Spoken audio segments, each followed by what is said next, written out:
This is a meeting of the Volusia Forever Committee. This is Wednesday, December 7th. Welcome to everyone who's joined us this morning.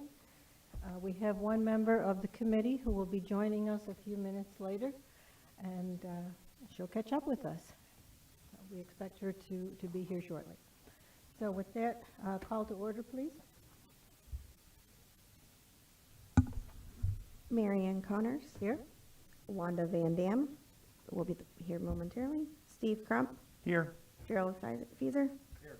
John Gamble. Here. Jessica Gow. Here. Derek LaMontagne. Here. Derek Warburg. Here. Suzanne Schreiber. Here. We have a quorum. Thank you. We have, And for the record, Ms. Van Dam just walked in as well.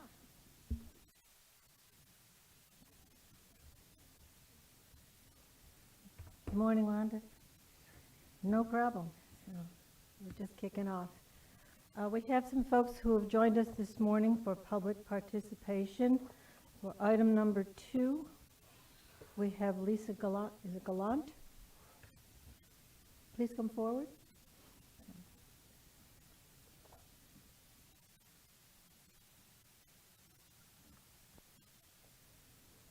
Good morning. Thank you for coming, Lisa. Thank you. I'm here on behalf of Ag America for consideration of our Stone Island property, which I did submit the application for. So I am not a real estate expert, but I wanted to be here for any questions that might come up, primarily on the credit side. So I could possibly relay any questions to our appraiser who might be available over Messenger, or take any questions back with me that I can assist with. Okay, well, this morning, our purpose is simply to look at whether or not the property would buy. Okay. So we shouldn't be getting into, anything close to appraisals. That's not really the role of this group. Okay. But thank you for being here. We'll know that you are here, and if we have any questions, feel free to have you come back down. Okay, very Thank good. you. Thank you. Okay. Nancy Weary? Nancy, would you like to come down? Good morning. I'm Nancy Weary. I'm here on behalf of the Melendez property, which is item number 7. I have asked to share a packet with you, which was my nomination. In here on page 4 is a map that has the Melendez property on it, listed as number 14. And page 5 of this packet is a legend that will show you the existing owned city public lands and county trails that are adjacent to the Melendez property. Thank you. Thank you, Nancy. And I will never pronounce this properly. Is it Ivanel? Okay. Please come down if you'd like to join us now. If you wish to wait until your item comes up, you can do that too. Okay. Good Thank morning. you. I'm Nellie Melendez Woods, representing the Melendez parcel that's on the agenda today. And I'd like the map that Nancy presented to also be nominated. I have concerns with some mapping system issues, I guess, that you all experienced during this scoring period. I actually caught it on Friday and made you all aware of it. So while I do appreciate your ad hoc scoring on Monday, 12/5, I do still question the integrity and the integrity of your data and your scoring process. So if you could definitely get that mapping system updated, that'd be great. Is there something specific we're not seeing in the maps that Well, the would like information was to- completely wrong the first scoring period on 10/17. It wasn't even anything that aligned with my parcel's information. And the property that my family and I own, according to your criteria, exceeds the scoring. Well, I got a 5, tolerate it, but looking at your own criteria, we supersede the 5 scoring as well. So, I mean, I understand it was last minute ad hoc. Kind of, you can't always cross your I's and dot your T's and cross your I's when you're doing stuff last minute, but it was a good attempt, and I will accept it, but I do ask that we have some maps updated, especially the one that Nancy Weary has just presented to you all with, which clearly show that our property is well worth conservation. Okay, well, thank you for coming today. I have a question. Sure. Based on what she just said, If I have questions concerning the property, do you want to wait until we're on that item, or do you want me to do it now? I'd actually appreciate if we could just go to the items. That's what I was thinking, but I just wanted to ask since she went ahead and came up. Sure. Okay. Any other comments, questions? Okay, thank you. We have approval of the minutes from the August 5th meeting. Are there any notes or comments, changes? If not, is there a motion to adopt? I'll make a motion that we adopt the meeting, the minutes of the August 5 meeting. Second. All those in favor signify by saying aye. Aye. Opposed, like sign? Thank you. Okay, new business. Good morning, Tim Telfer, Land Acquisition Manager. I did want to start out by just confirming that all committee members have received the updated information on the Melendez application before we proceed. This was an error on our part. The map picked up an incorrect parcel. We scored it, and we didn't realize it until Ms. Melendez reached out. We've gone through and amended the maps, and we've rescored it as a staff, and you should have that data available for your consideration this morning. Okay, with that said, so we'll start out with the first slide here, and this is just to inform the committee we received 2 additional nominations in addition to the properties that the 7 properties that you'll be reviewing this morning. And just for review, when we receive a nomination for a property, anyone can submit a nomination. Any member of the public, county staff, or committee member. What we do is we reach out to the landowner with the best available information that we have, and we send them a letter informing them of the program and what its goals are, what it intends to accomplish, as well as what we call the willing seller letter. And so just for reinforcement, all the applications that you'll review this morning, the 7 applications, we have received a willing seller letter for all of them. And that's key as part of this process, not just at the local level, but at the state level, when we try to interact with our partners. Every program in the state of Florida is a willing seller program. They don't use condemnation as part of it. So if we do not receive correspondence back from the landowner, or they indicate that they do not want to participate in the program, those applications do not move off the nomination list. So this is just informative to let you know there were 2 other applications out there that we did not receive that correspondence back. That's required to put them in front of you for consideration. If we receive it outside this cycle period, we'll simply just plug them into the next cycle and it'll move forward at that time. Okay, so the purpose of today's meeting is simply to determine the eligibility of the applications that are before you.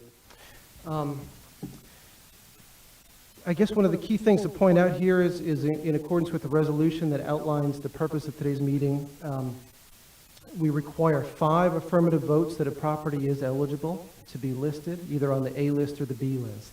If it does not receive the 5 votes, it is not considered eligible. The purpose of today's meeting, as I said, is just to determine which are eligible for further consideration for public acquisition. Anything that's determined to be eligible today is going to be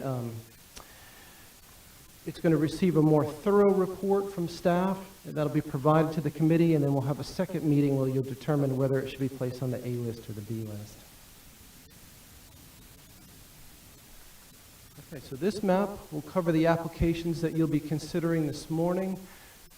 This is important for me. One of the things that we look at when we consider these properties is our potential funding partners here. I do want to point out that Stokes property, number 1, is within a Florida Forever boundary area, so that means that staff will communicate if this property is determined eligible by the committee, and hypothetically you do put it on the A list. Staff will be in communication with the FDEP Florida Forever program, trying to determine if we have a partner from the state to pursue an acquisition of that property.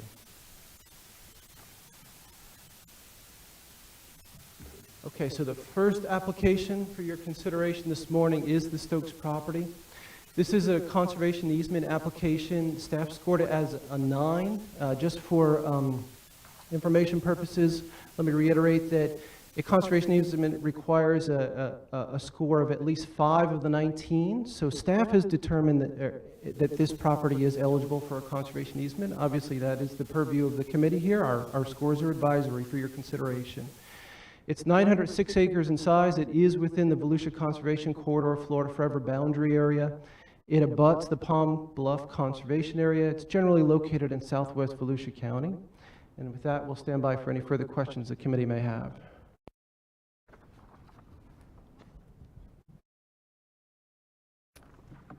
Okay. Tim, I think it might be just important to note, how significant this is. It's a large parcel, and it's an important piece in terms of adjacency with other properties that we have, and really is a significant step forward in terms of acquisitions in this particular area. So it looks like a real opportunity to me. So, any comments? Question, Wanda? Could you tell me, please, is River Bend right there as well, what we put on the A list at the last meeting? I think it's just below that, I think it's kitty corner, isn't it? That it touches the bottom right border? It's just to the south, and that gray area that you see on the color map there, that signifies wetland areas. One of the things that the committee should understand about this property is it's Deep Creek that moves through the Stokes property down into the River Bend property and ultimately into the St. John's. Yeah, okay. Thank you. Okay. Just a question on mapping, you can never tell with these parcels. The little square inside of the big rectangle, is that included or excluded along Maytown Road? Just that little, That should be included. Those little blocks are typically just the parcel boundaries, the individual parcel boundaries that makes up the overall project area. Okay. Any other questions or comments? I would move for acceptance of this parcel. I have a motion to approve I'll second. and a second. All those in favor signify by saying aye. Aye. Opposed, like sign. Thank you.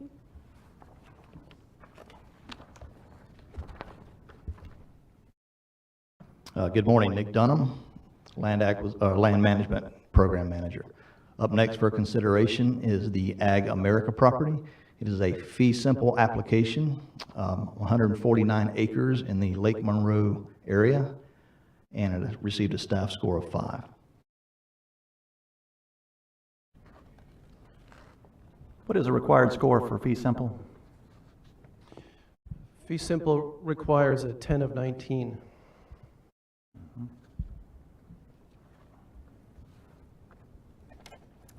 Can we get just a commentary in terms of, I mean, Stone Island has its own issues in terms of just inundation and sea level rise, I mean, just things that will affect it. Anything you can offer in terms of commentary about why this property just doesn't represent an opportunity? So. Well, I think what I would prefer to do is defer to the scoring that staff put forward rather than provide additional editorial comments. If there are specific questions, I'd be happy to answer. No, I'm sorry. I didn't mean to put you in an awkward position. I was really just looking for you to articulate what is in fact in the scoring. But that's fine. We all read the applications, and I think I have a clear understanding, so I'm fine. Does anyone have any questions? Jessica? I just have a question just on the scoring. I know we're split between the northern and the southern piece. And it looks like perhaps the scoring would apply differently if they were reviewed separately. So, I mean, we have an unknown for whether it contains highly functioning wetland systems. I think the north side is all wetland. So there's two things that I can reply to in that comment. Number one is you're absolutely correct. The scores that you see before you represent exactly the way the application came in. If an applicant decides to split a parcel or there's a different configuration, we will score them separately for your review there. And staff typically is very conservative on that question of wetland quality. What we end up doing is if there's a score that has the potential to reach that eligibility threshold, we'll conduct a site visit And we'll take some people that have quite a bit of training and experience in wetlands and ask for their professional opinion on the quality of the wetland, and then we'll score it appropriately. Sure. Then a follow-up for that maybe to the committee is when we review our criteria. I know, so this one has a 5, so if there was interest in an easement or if there was interest in splitting it, I'd be interested to see that come back. But we have 3 criteria on, quality of water recharge or filtration and wetland quality and restoration of wetlands. If we don't do a site visit, we don't really have those criteria. So we have unknowns and those are no's. So we may want to look at that. Just Okay, well, I think we'll be touching on some of that discussion later on. So yes, good. Okay. Any other comments, questions? No? Derek had Derek? So, I think we had the representative here, right? And so, well, it's a question, I guess, for them. She's not willing to split it right now, I guess, right? Or maybe the question more is, which one would be preferred to be acquired, I guess, if you could only pick the north? I guess there's even more than just 2. I mean, it's kind of little broke up parts, but like, is there a preferred, if you could only recommend one, or, we could take a stronger look at one part of it, or only had, funding for one part of it, if you could give us a preference, if that matters, or if it's all just together, I guess. Can we just leave that to the applicant in terms of, we have this application in front of us. I think we ought to deal with what's in front of us. If the applicant wants to come back, it's already been indicated that, they have the right to do so with a revision. I'm uncomfortable negotiating. I guess it sounds like a negotiation, or it implies a negotiation. I disagree, but, okay. I also want to know what kind of species you've seen on the property, if you've been there. If you're willing to say, but if not, that's okay. And Is that question to staff or the? it's anyone who has any information on what sort of habitat value they have. Just to address your other question, yes, we would be willing to consider alternate areas if we needed to break up, what's been included in the application. We would consider that. As far as species for wetlands, I'm unfamiliar with that. We were out to the property yesterday on land. We saw some things, but I don't know about, within the wetlands area. Just wondering. Okay. Is that all? Yep. Okay, thanks. Any other comments, questions? Okay. Is there a motion? Yeah, I move to not include this in the list. Second. Motion and a second. All those in favor signify by saying aye. Aye. Aye. Opposed, like sign? Thank you.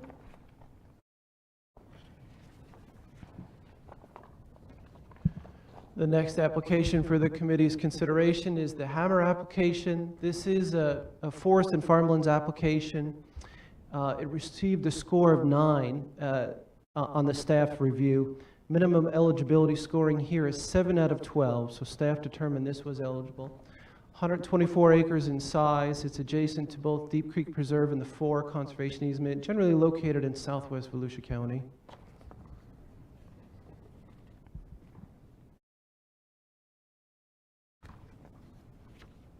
Okay. Any discussion or commentary?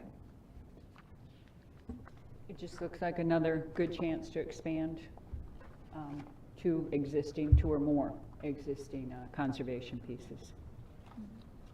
Again, good opportunity for adjacency and expansion of projects. Any questions? Is there a motion? I move to approve the Hammer as eligible. I'll second. Motion and a second. All those in favor signify by saying aye. Aye. Aye. Opposed, like sign? Thank you. Up next is the 4-Star Timber property. It is a conservation easement application, 94 acres, adjacent to the Clark Bay Conservation Area, received a staff score of 6.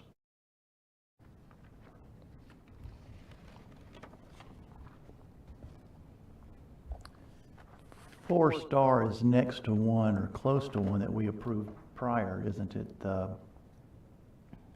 forget the name now. Yes, it is. It's next to the Stone Street application and the Walkup Timber application. Oh, there's two, yeah. This is right between the two. Yes, sir, that's correct. And were the others conservation, did they apply for conservation easements or were they fee simples? Those were easements. Easements also? Yes. Is this also a property, I know we had some approved plans that went with the other parcels that we approved. Does this one have like a best management plan or practice? They have a forest service management plan for some of the timber that's on the property right now. Okay. And just from clarification, do we know the status of, is it Huff Road? We do. I had reached out to our mapping person this morning. It has not been accepted for maintenance at this time. Right. But it was dedicated to the public? Public road not accepted for maintenance. Okay. That was just for clarification. Any other questions? Comments? Is there a motion? I'll make a motion that we find the property eligible. Second. There's a motion and a second. All those in favor signify by saying aye. Aye. Aye. Opposed, like sign.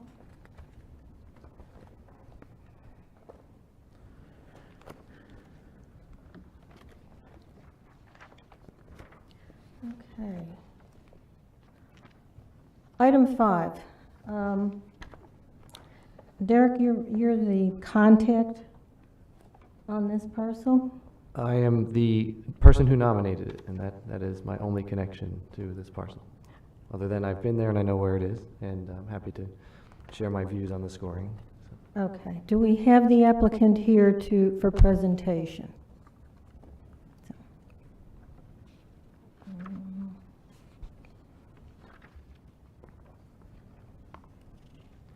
Good morning. Morning. My name is Buddy LaCour. I am the principal of New Day Development. I'd acquired the property over 20 years ago. And about 10 years ago, I had it rezoned for multifamily use. And the property consists of very mature oaks. And frankly, it bothered me that the impact of those oaks in the site plans that were developed. I continue to run off the affordable housing developers who'd like to get their hands on it. And it has two water bodies that are connected, underground springs, that the property connects to 3 other springs that are in that area, is what I've been told. So I think the property is worthy of consideration because of its connection to that underground flow of water. It's a beautiful piece. It has a lot of consideration for both recreation in that it's internal to the city of Port Orange and is access to major subdivisions that surround it. So whether it would be used as conservation for its water quality or for recreation, there's a lot of access and public proximity that would give great recreational use. And I'd be happy to work with staff and this body towards making it a reality for acquisition. Is the city a supporter of this application? Absolutely, yes. And they would be more than happy. I've talked with them about it before Derek approached us. They would like to, they've put 2 major reclaim areas, large lakes. They've had water issues there where the flooding was. That waterway that they connect to that is south of, I guess it's Nova Road 5A, you know, they've had to manage very closely with dikes and control structures. Although this is not connected to it directly, it's within half a mile of it. And they have put, I don't know the exact size, but in excess of 5-acre lakes there as control and reclaim areas to help with the flooding issues that they've had in that area. So as part of the stormwater Yes, management? ma'am. Okay.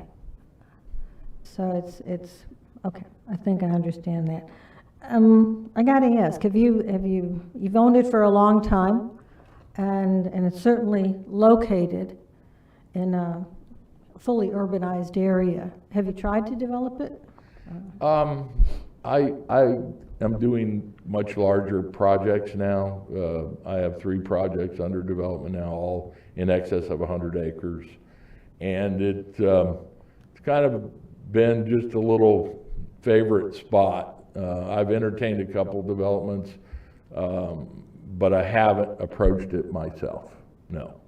I just have kept it in inventory. It sounds like there's a lot of water. I mean, between the springs and just the area generally, is a... Well, it's in Florida. Yeah. Yes, yeah. and there was particularly a lot of water around it about a month ago. Mm-hmm. But it's high and dry. It rolls down on the, right in the front of it, where it rolls down to the first spring, and then to the side of it, back on the narrow part, there's another spring-fed little lake. But the property's fairly high. You know, it's, I believe it's above a 6 at its lowest point in there. So the spring bubbles up. Okay. Thank you for being here. My pleasure. Can I answer any other questions? Any other questions? Yeah. Just a quick comment. This looks like an awesome location for a city park. Unfortunately, this group and the money we do, we're looking for big environmentally, you know, we're not looking to purchase little parcels that the city could best. I mean, I would hate to have Nick's folks trying to maintain this, you know, keep homeless people out and that kind of thing in this area. But this, to me, this is Port Orange should be all over this, and Echo may be a better way to fund, you know, get some county funding to help with that. So. To be more of like a pocket park sort of development. It sounds like it has potential in a few different areas. Certainly with the stormwater management issues in that particular zone, it may in fact offer, you know, more opportunities there, which is good because again you get different funding sources that can contribute it. But I'd concur with John. It seems like an ideal parcel for the city. I started this journey at the invitation of Derek, and we identified it, and you know, I'm perfectly happy with it. Okay. Thank you. Derek, is there? Sure. Well, I mean, yeah, you can stay up there if you wish, but yeah, I'll just share some of my thoughts on the scoring, because, yeah, I rated it a 13 personally, so I feel 9 of them were under. And yeah, just in terms of, we made reference to the park, I really feel the value is more in the stopping of flooding and water quality protection and habitat value for this area, and those are definitely within Volusia Forever's purview. And again, today we're just considering whether or not to it can, you know, move forward. You know, we'll see where that goes with other things. But I live just in that one of the subdivisions just south of Nova Road there, and yeah, about half of our subdivision flooded this last time. So we really need any sort of areas that can be, you know, water retention areas. As the gentleman said, there are other city ponds around there, and if we pull up some other bigger map, I don't know if you guys can see this, and I feel kind of, it's maybe hard to see on the maps shown because it doesn't zoom out to show the total flow, but I guess I can just say that there's flow that goes down towards Spruce Creek, right along that Spruce Creek Road there on the east. And down that road too, there's been other acquisitions, both by the city and by like FEMA, I think, in the past to actually take people's houses out just for it to be for flood protection. They, of course, have all these pumps and stuff down Spruce Creek Road that, yeah, I've been to lots that used to be homes that they basically removed. And that was years ago. And now, you know, we just had like, you know, half the homes flood in our subdivision. So, you know, it's super important that we, you know, don't add more paved area. And I know, you know, maybe that's not super eminent, but still, like, at some point, yeah, it needs to be acquired just to, in some form, or preserved, in my view, for that flooding protection. And for water quality, too, like I said, it actually, there's a tributary going right towards Spruce Creek, and, you know, any of these subdivisions or things to the north of it, eventually, yeah, runoff can go through there, and so it acts as a filter, this little parcel here nicely. And there is, so again, I can go through some, sorry to rant, if you got any, you know, questions for me since I've been there. I, you know, drive by it almost, you know, very regularly since it's so close.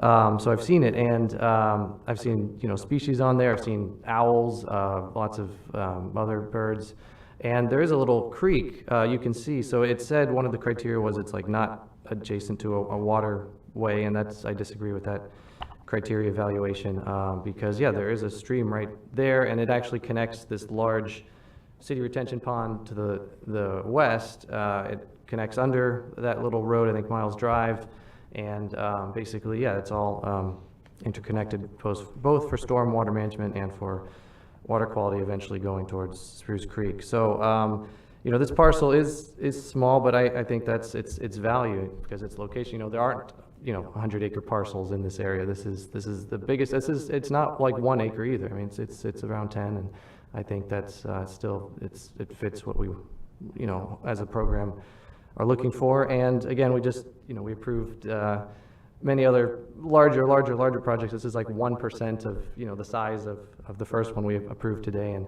I think it's worth at least its 1% comparatively. So, would you have any other? Again, I can go through each of the criterias, but basically the water ones were all no's. I feel based on as the owner described, there is floodplain aspects that should, all the water criteria resources should be yeses. And the environmentally sensitive lands also, it had a couple unknowns. Does it contain high functioning wetland systems? I feel yes for that answer for that area. And there was a couple unknowns, whether or not the exotic species or wetlands. I mean, they're easily managed, and I, you know, would be willing to, you know, volunteer my time to help pull out some of the.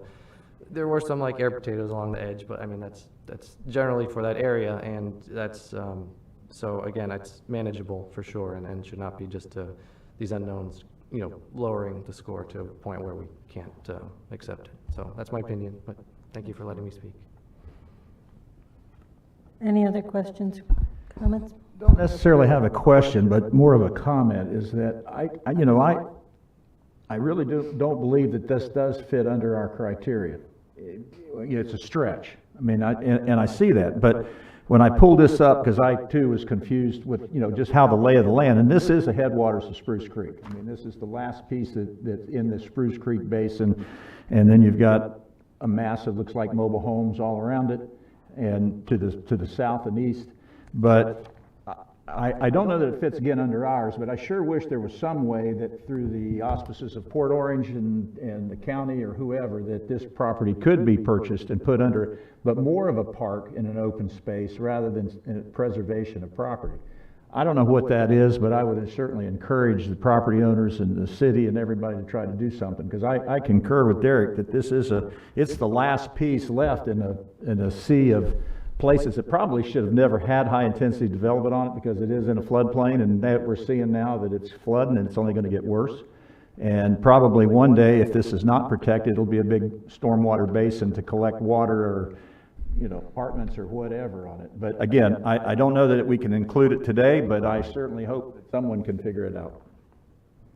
I think it probably does have a lot of potential as a stormwater park. I mean, county has done those, where a stormwater purpose is met, but you also develop it in such a way that it has a public use, in addition to just the functionality of it. So I'd agree. I think it has good potential for programs. And it might be something down the road in the future for forever to look at, because we're going to see a lot more of these in the future coming on, because the big tracks, the low-hanging fruit has been gathered or has been gathered. And so now we're going to start getting down into more of these smaller parcels that have a huge, urban interface that provide a lot of value to a lot of people, just for the aesthetic value, more so than some piece out here in the middle of Wiregrass Preserve that maybe, a few people can access it a year. But it's great for the environment, and we all understand that. But to get the good value to the people, to where everybody drives by say, wow, I'm really glad we supported that and the health and future of the program, I really think that we're going to have to address these smaller parcels in some fashion or form later on. And it's a council issue, but it may be something we need in the next year or two to bring a recommendation as we go through these. Because I can remember in the last cycle, there's been a couple of them that really didn't fit our criteria, but it sure would have been a great piece to see preserved for the residents in that area. So anyway, that's my comment. Madam Chairman, would it be appropriate, we have a very good working relationship with Port Orange. I'm sure I could get a staff member to come and speak with us if you would like me to continue putting forward, and possibly it becomes a prototypical way to look at these smaller parks, because I too think that the quality of the wetlands and the maturity of the trees there should be protected. And I'd like to find a way to do that, both for the community and for the purposes that this group tries to implement. I think that would be a good thing to do. Since it's in the city, I know I would always look for, do I have a city partner? And that's a partner in terms of funding, it's a partner in terms of maintenance, it's a partner for a long term. Very good. And as I say, I think there are probably multiple public purposes that might be realized on this parcel. Well, I So- appreciate the time before this group, and I'll maybe speak to Derek again and see if we can congeal a different approach to it. But I would like to see the property wind up. And there is, as I think was mentioned, there's also other Right. funding opportunities with the county. John? Yeah, one of the things, if you use this money to purchase that you could probably make a passive park out of it, and Tim can comment on this, but I don't know that you could develop it as a stormwater park like we've done other places in the county, because that's a much more development and that sort of thing. So you might be in this arena, it may be better to go someplace else for money, so that Port Orange could do some flooding things and incorporate that into the park as well. Well, So, I would imagine they're pretty well focused on flooding right now. yeah. So Yeah. we hear. And we might take that away from them. I don't know. Tim, would that be the case? I think your comments are on point. Okay. Okay. Very good. Thank you. I have a question for staff. And this question I was actually going to ask later, so I'm going to just go ahead and ask it now since this came up. What are you using to determine whether there are springs on the property? Because he's saying there are springs on the property and this says no.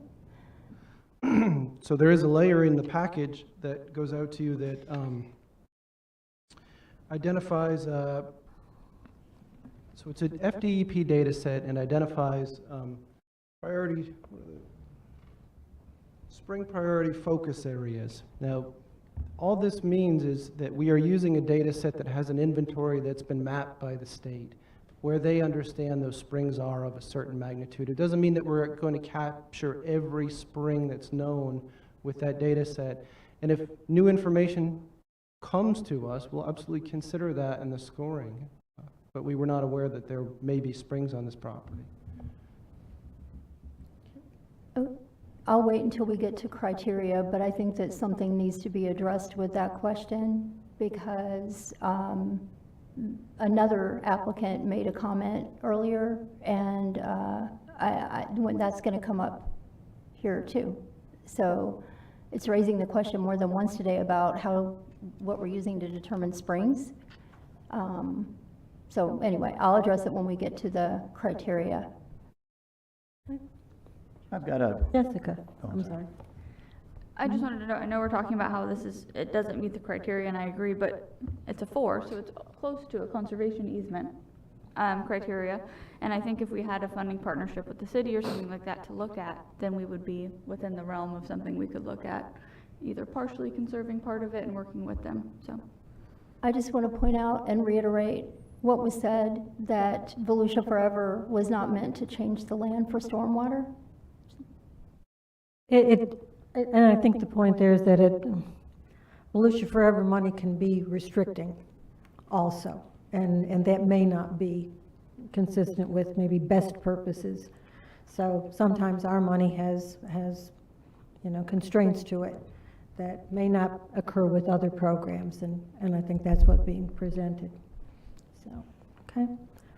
Steve? I'm sorry. Oh, I just wanted to offer to Buddy or Derek LaMontagne, prior to us voting, if you would like to table your offer at this time prior to the voting, or do you want us to proceed and vote? It's the council's pleasure from my standpoint, whatever you can, I'm certainly willing to keep working. I guess if we're feeling you guys haven't been convinced, then I'd be happy to table it. Because, yeah, especially with the Port Orange connections too, I mean, I feel, that is one of our criteria. Will it be managed by others? Perhaps, they can contribute. We have a no on here now. So my rankings, my criteria, I do feel it meets this already because of, my personal knowledge that many of these yeses or unknowns were, or no's or unknowns were yeses. So again, I'm not feeling this is a 4 right now. And we just learned several pieces of information about, the springs and wetlands, and it does abut this water like right there, and it says it's a no on here. So, but yes, I think if I don't know if you feel tabling is appropriate. I mean, that we can do that. Madam Chair, I just want, just a point of process. So if the applicant wants to withdraw, it's always the applicant's determination whether they want to withdraw it. As far as members of committee, if you want to make a motion to table, then that's fine too. I just want to make clear that it's a motion followed by a second and then a vote for members of the committee. And then absent that, it's the applicant's decision whether they want to withdraw their application. Oh, and I did have some photos too I wanted to show. Is there any way to pull those up too? Because when I did nominate it, I took some photos just to, but if those aren't available, that's okay. Because they weren't included in the packet too, so I didn't know. Do we? Yes, okay. Again, not that this will necessarily change your mind, but just so again, there were lots of pictures of how nice it is, and there's a scenic waterway. That's the creek right next to it. Again, literally on the water, looking towards it.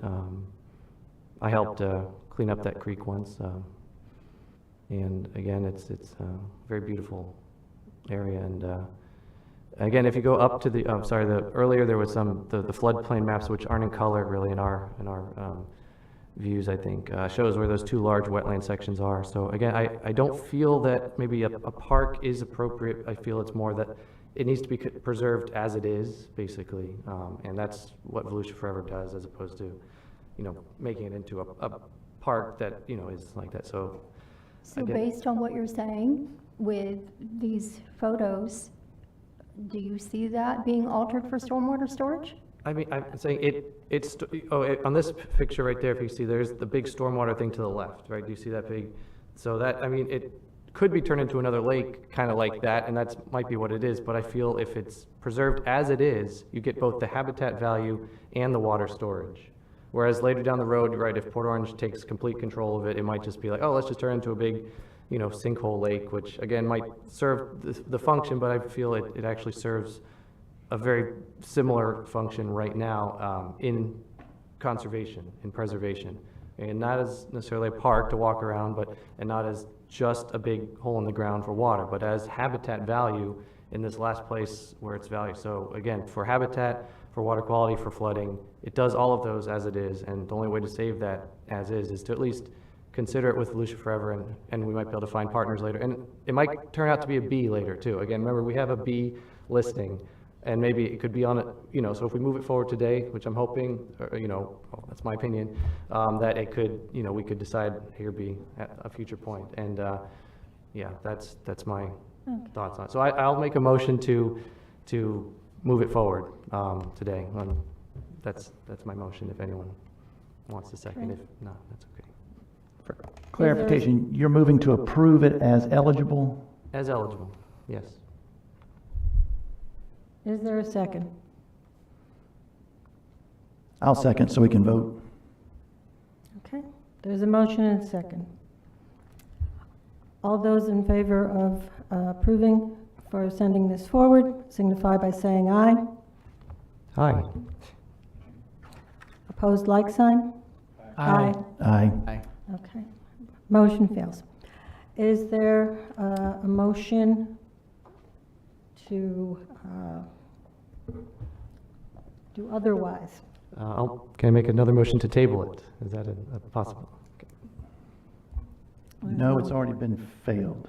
Okay, well then, Right, the motion to table it would have been made before the motion was made to make it eligible. So at this point, I don't know, I didn't know that. I was told it could be. You gotta pay attention. You could resubmit in the next Correct. application cycle. right. Okay, and Yeah, it's not. it doesn't matter either way, then, I guess, if it It's fails it's or not tables. sent with prejudice, I'll put it that way. Okay, yeah, no, It can certainly come of back. course, yeah. Right, it can always nothing come barring back. it from- Can always come yeah. back. Yeah, I would encourage, I really do want to see something happen with this. I don't know what it is yet, but bring it to my attention, this is a whole nother world over from where I live, but I could sure see, once I pulled it out and looked at the whole, the surrounding areas, that area, certainly, it would be a very good feature to have for Port Orange, and I would encourage to work with Port Orange and see if there's something that we could come back and do something with. I don't know what, but I'll leave that for people with a higher pay grade than me, but I don't want to see it go away. Okay.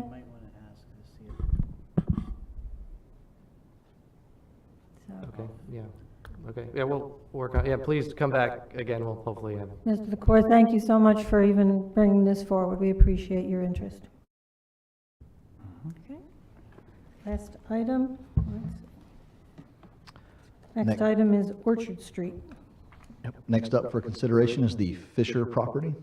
The fee simple application, 6.5 acres, staff score of 3.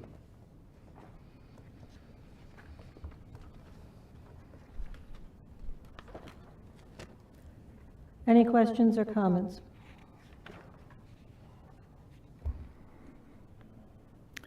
It looked very inaccessible to me. Yep. Okay, is there, Jessica? I think that we've seen a few properties come forward along the railroad, along a wetland, in this section of the county. And I think it's unfortunate that it doesn't meet our scoring criteria. So it's just a message of, should we really have industrial zoning out here in this area? To the municipalities, not so much this board, but. Thank you. Okay, is there a motion? Yeah, I move to not include this in the eligible list. Second? I'll second that. Thank you. All those in favor of not approving this parcel for acquisition signify by saying aye. Aye. Aye. Opposed, like sign? Aye. Okay. Okay. Number 7. The final application for your consideration this morning is the Melendez application. This is for a conservation easement over 1.54 acres of property. Staff scored it a 5. It's generally located in western Volusia County, and we do have the owner in the audience here to help answer any questions.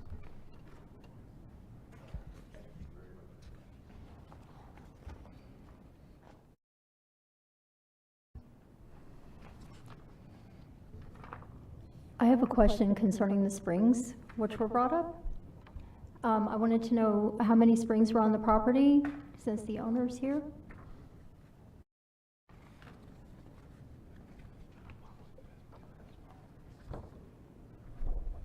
Yes, ma'am, I can answer that. And it's actually a creek that runs all the way through the property, beginning on the far right end and kind of snaking its way all the way through to the right top corner. There's also a quite substantial amount of train tracks on the parcel. From my personal research, I believe it belongs to the Plant City Trains system, built in 1909.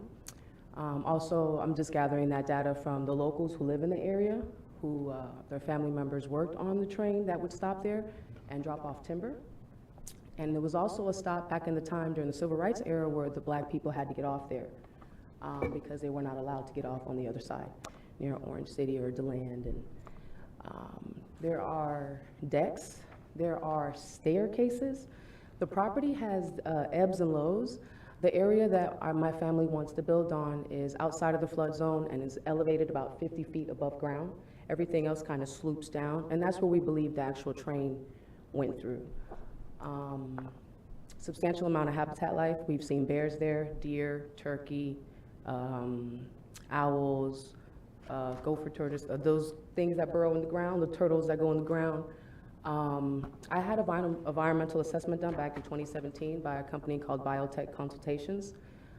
They're actually going to go back out to do an updated one because I want a new one now, just to have my own piece of data to kind of make sure I'm, covering everything. I've done a boundary survey. We've done an aerial survey to validate the ebbs and lows in the area. And my family and I, the desire when we purchased this parcel was to build a home for my family and I to all retire and have our own little piece of paradise, our own little slice of Florida. And after visiting it several times, seeing all the wildlife, I've even seen coyote there with my own eyes. Like, I had to be very specific about how to build our home there. And that's why it's taken so much time, because we want to conserve all the trees, all the wildlife. I really don't want to just tear any of that stuff down. So I have been working well with the city of Lake Helen, partnering with them. I rezoned the parcel, and it's a beautiful piece of land. It's a gem. The water is clear. The creek is about 5 to 6 feet. During like rainy season, during the drier season is about 3 or 4 feet, dries out a little bit. But it's a beautiful piece of land. It actually, across the way from us, it doesn't really show too much there, but I believe it's Lake Macy. So the water comes from Lake Macy and it follows through the property. And there's another lake further back. I don't know if that is Lake Helen or what that is, but it does appear on the St. John's water management overlay map. It does appear on the FDEP overlay map. There are wetlands on the property.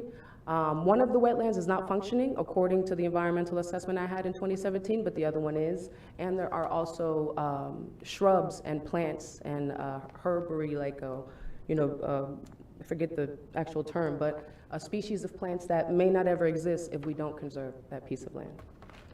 So it is definitely well exceeding the score of 5. In coinciding with a lot of the data I'm hearing today, all of the water's scores that have been unknown or no should have been yes. And I definitely think it's well worthy of your conservation efforts. And I do believe that we can strongly align your conservation efforts with my family's desire to live amongst this wildlife. Lake Helen also has a city park not too far away. It's called Melissa Park, another historic piece. It's a black park created by the black community for the black community during the Civil Rights era because the black community didn't have a park to go to. The city of Lake Helen has conserved and preserved the history of that park. My lot is adjacent to that, so I'm even willing to partner with the city and create a trail on this beautiful piece of land, connecting it to their park, so the community can also enjoy this beautiful piece of wildlife. Any other questions? Am I correct? This is an acre and a half plus? That's all I want to conserve. It's 2 acres. 2 acre parcel. You want to be able to Easement. live? Yeah, yes. Okay. So that's why I want to do an easement. I got you. Yes. And I still have legal access to the property, so even with this easement conservation, it's still, well enough for it to work for you and for my family. There's a road there, there's nothing obstructing it, the community could partake in it, there's nothing obstructing the community from enjoying the habitat and the wildlife.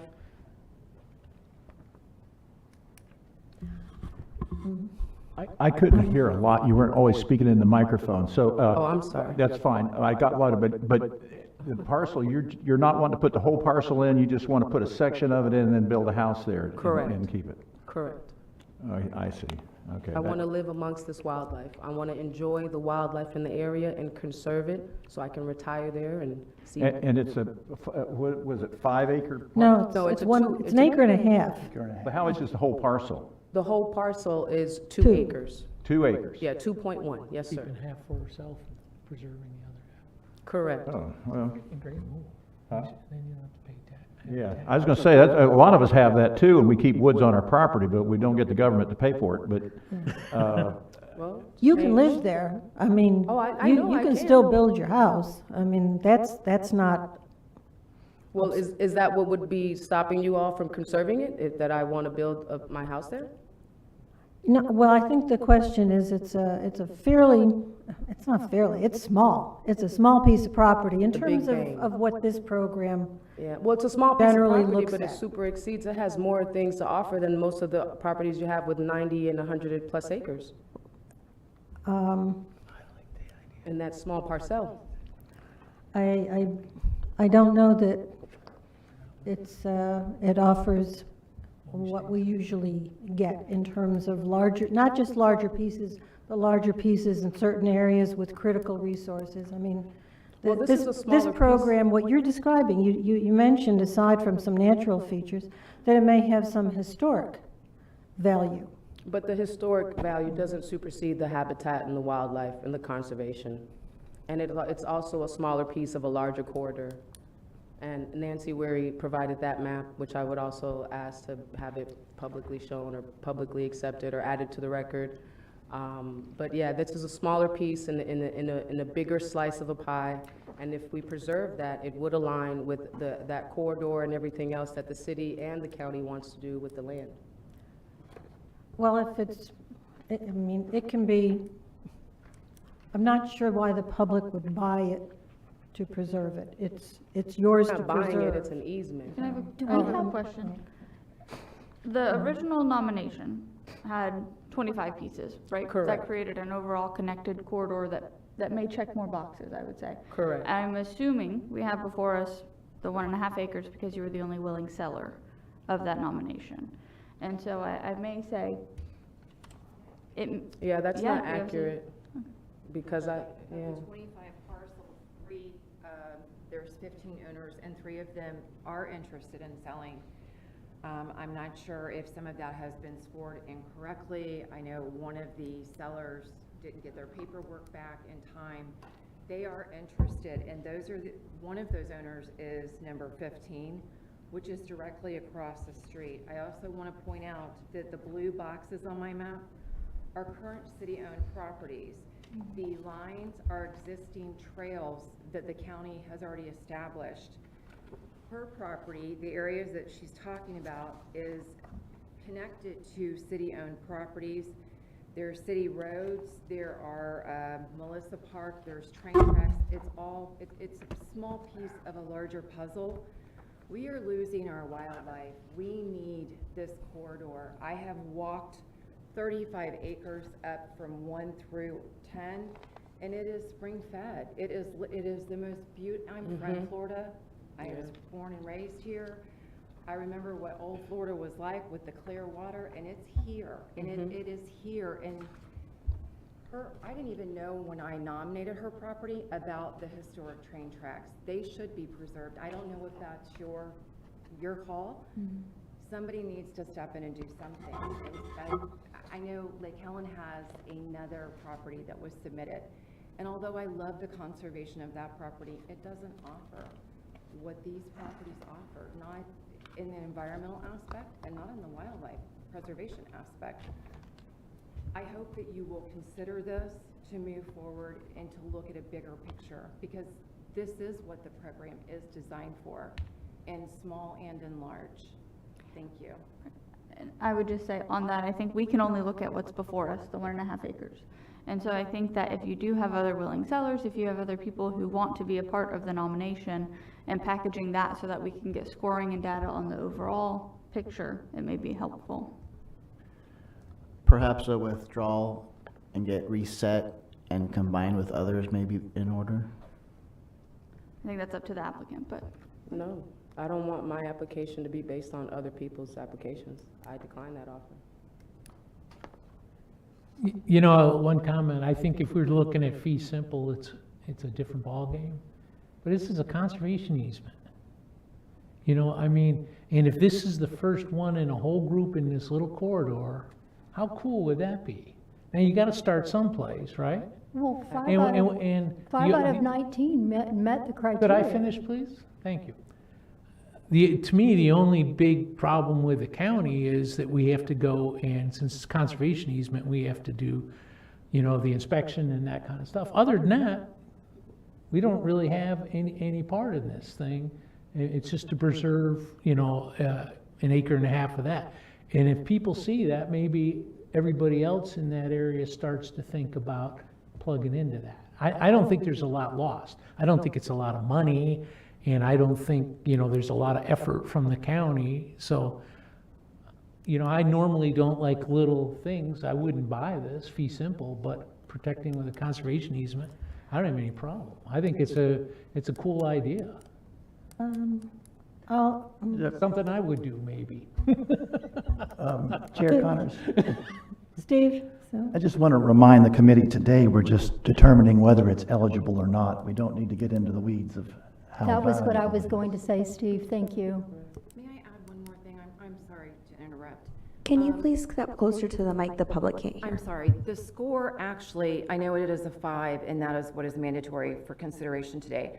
But really and truly, the score is at least an 8, 9, possibly a 10 or 11, if the questions are answered accurately. And I just want to put that out there. I know the 5 just puts us here, but it does truly score higher. And thank you for what you've said, Mr. Gamble, because that really is important about starting small and growing out. And people have been reluctant to get involved for different reasons. We've had people, the 3 I've talked about, come forward. If we can bring people together, we can make a difference. And this pocket is very important to our community. So thank you for your consideration. Yes, thank you. And thank you as well, Mr. Gamble, and thank you. So I still think the withdrawal is a good idea so that this can be submitted with the knowledge that's been presented here after the fact. Yeah, I'm coming from a position that, I mean, I can respect the scoring, but I don't see this as being useful except as part of a larger picture. And the idea that something has to start with this is I don't think this is where to start. I think there's a larger process to be pursued that would bring the corridor together in a cohesive way that makes some sense. So that's the way I see it. Madam Chair, can I ask you a question based on what you were just saying? Correct me if I'm wrong, but I mean, even if every single one of the people on the map, which I don't know, just for everyone who might be tuning in online, is there any way to show the map that we're looking at that was provided, like on the screen, to make sure? Can you put on the scanner thing? But I just want to make sure this is the right map, that it shows like 25 different parcels all in a diagonal. I mean, even if all of them were here today, we couldn't like vote it all as once, right? We'd have to do them all individually, all the owners, right? I mean, the owners have to, each owner is separate, right? That's correct, right? Yes. Okay, no, and then the other, I guess, point of that is, so then like, if we go through them one at a time, you know, it's not that like, we'd have to approve them all, they're all, you know, individual parcels, and I don't, one vote doesn't depend on another, really, I guess. I see each parcel as independent, so is it part of the corridor or not? And it's not like, oh, I approved, 1, 2, and 3, therefore I have to approve the whole diagonal. I mean, that's how I see it. If it's a little confusing, because we, if we're telling the owner here that our vote on hers depends on other people around her buying, when, that shouldn't matter, I guess, because, we can't control what they do. We can only control what she does, and she's a willing seller, and that's, or again, not even full selling, as was said earlier, it's an easement. And again, this could end up on a B list too, and maybe if she's sitting on a B list in the future, then other people can come on, and then, it gets bumped up to an A once they're all together. I feel like, sand going into an hourglass kind of thing. It's like, that would be a good place for it to wait, I suppose, maybe. So that's why I'm hopeful it does move forward, for the same reason. It's just conservation easement. It met the criteria. They showed, if without this map today, I might have voted no, but you guys showed, like, I didn't see this before, so I feel it was, misscored based on our criteria as a committee, which it meets for conservation easement. So again, thank you for providing this extra info. I hope it moves forward, at least, whether it just be a B later. Again, we're not voting on that today, I know, but it takes us to vote yes today to at least get those other parties maybe to come around next time. So I'm repeating, I think, what other people have said, so I'll stop talking. So thank you for that. Any other comments? I just wanted to say that, and I've said this before, connectivity doesn't start out as connectivity. We start out somewhere with a piece of land. In the very, very beginning of Volusia Forever, over 20 years ago, somebody didn't walk in here with multiple pieces of land and put them all together. That's why we're here. And the bottom line is Steve is correct. We're here to vote on what's presented before us today, which actually scored a 5 out of the 19 and meets the criteria.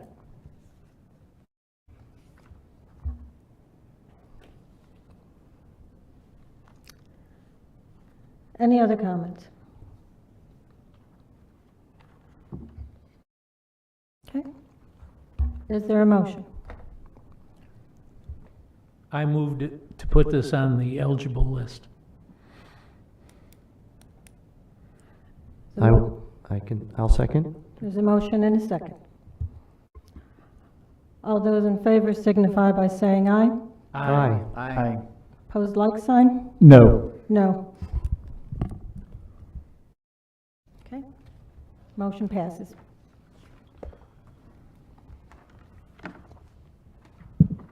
Okay, the next item that I'd like to just provide some project updates to the committee on a number of the items that you've placed on the A list. So when a property is placed on the A list, we essentially develop a plan for it and work to implement that plan. And there's good news and bad news in this list.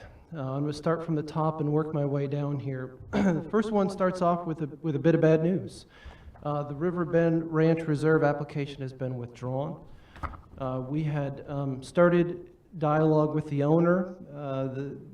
A title issue was revealed, and they've decided to withdraw the application while they attempt to resolve that title issue. Our last telephone call indicated that they would be resubmitting when it was resolved, but we'll see how long this process takes. So River Bend is no longer an application that we can move forward on. The next one that I'll move down to on the list is the Evans Conservation Easement. We've been in communication with Mr. Evans quite a bit. We've had a number of visits to the property. Right now what we're working on is drawing up a draft conservation easement that will allow him to continue agricultural use on the property while protecting its resource value. So that's really the heart. There's been a lot of conversation today about the purpose of Volusia Forever and some of the restrictions that we have in implementing this program. We do need to make sure that the natural resources are preserved on the property. So right now the Evans property is in a back and forth on some of the easement terms that are going to be used to evaluate that property, and that would be incorporated into the conservation easement. Next one, I'll move down to Atlantic Center for the Arts. We're in the process of ordering appraisals for that property at this time. Carter, I'm going to move down to the Carter Quail Ranch property, just for everybody's familiarization. This was 1,300 acres on 415. And tomorrow, I'm going to go over to Tallahassee and present that project to the Florida Forever Acquisition and Restoration Council. We're seeking their funding. We're looking for a funding partner. And I apologize, I'm a little bit all over on this one, but essentially what we need to do is we present it as a new application. It's adjacent to a Florida Forever project area. Even though it's a new application, because we abut that project area, we expect it to be a little bit fast-tracked. On the processing side, there still is more than a year, probably 2 ahead of us when working with the state to get that funding lined up. We've let the owner know that we're going through this process. They said that they are willing to be patient and wait as we work through and try to get this outside funding in to secure that property. So that'll be tomorrow. The next one I'm going to drop down to is the Resicar Trust. Resicar Trust was the property in the DeBerry area. This was submitted by the city of DeBerry, and they wanted to develop a waterfront park on the property. I think we've given you an update, but for the record, and it fits the conversation that we've had here today, we were in the process of negotiating the conservation easement over the property. As I've mentioned, one of the main tasks of staff is to make sure that those conservation resources are protected in perpetuity. Essentially, what I would say is that DeBerry's vision for the property didn't manage the restrictions that we felt were required to protect those resources. So they've decided to go another way. Not that the property is lost. They are going to purchase it outright with some funds that the city has had available and develop it as the park in their vision. Volusia Groves and Cattle is the next one I'm going to drop down to. That one we've actually negotiated a purchase price. We're going back and forth on some of the contract terms right now, and we're optimistic that we'll be bringing that before the council in the next couple weeks. Sternstein, this is a small piece of property over in Oak Hill, about 70 acres. We did have it appraised. We have an offer on the table. We have not heard back from the owners on that one. We've had the offer open for just a little bit more than a week at this time. The next one to move down to is the Doan property. Doan is roughly 4.5 acres, Spruce Creek area. And we have an agreement on purchase price. We are anticipating that will be in front of the county council on the 20th of December. And the final one that I'll bring forward, I'll bring to your, is the Penland and Pomeranke project. This is one where we had done a three-party deal. We have funding coming in from the St. Johns River Water Management District and the City of Ormond Beach. That should go before the county council in January for approval. And those are the projects that I have updates on.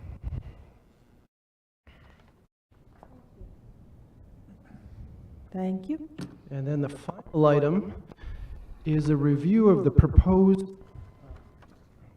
questions that we actually consider as part of this evaluation process. We understand that there are some language issues that we need to improve upon, as well as the overall focus of some of these questions. And so Brad's going to join me here in going over some of those questions and our recommendations on how to proceed, as well as we hope to receive your feedback on our proposals.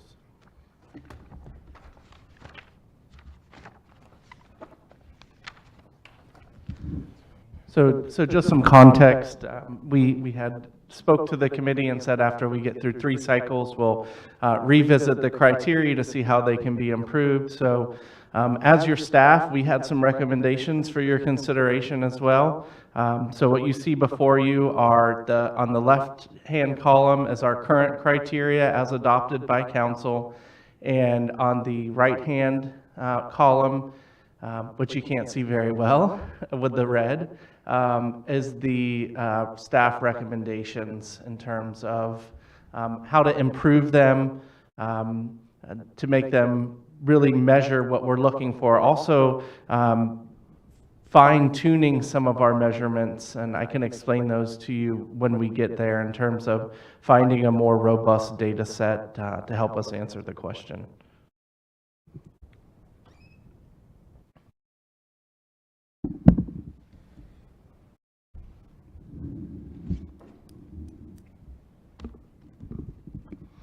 So I guess the first one is for environmentally sensitive land. What we're recommending in terms of the proximity and connectivity is adding just some words, keeping the criteria, but adding some additional criteria, adding the words, is the property an in-holding, adjacent to a scenic highway, or will it link two or more otherwise unconnected pieces? So it just kind of broadens those properties that may get this point, if we want to consider points. Brad, what's an in-holding? So in-holding is, so like the Doan property, it is completely surrounded by conservation land or land owned by us. Okay. And I will share on in-holdings too, and the Doan property is one that we're going it alone on. We don't have a partner for, but we feel in-holdings are important. Same thing with the Atlantic Center for the Arts. We completely surround that property that has a PUD on it, and if we can get it, we need to move forward and get it to fold it into our preserve.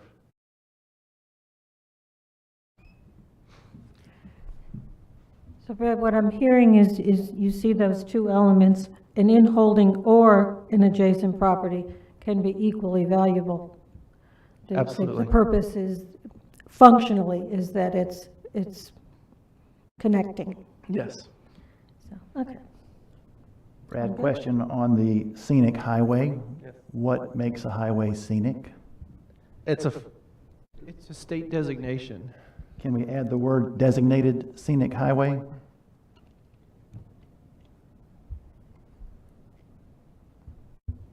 I think we should also determine if it's a state and/or national, because we have national scenic highways in our county as well. Are there county scenic highways? I suggested just the word designated to cover all of it. That's good, yeah.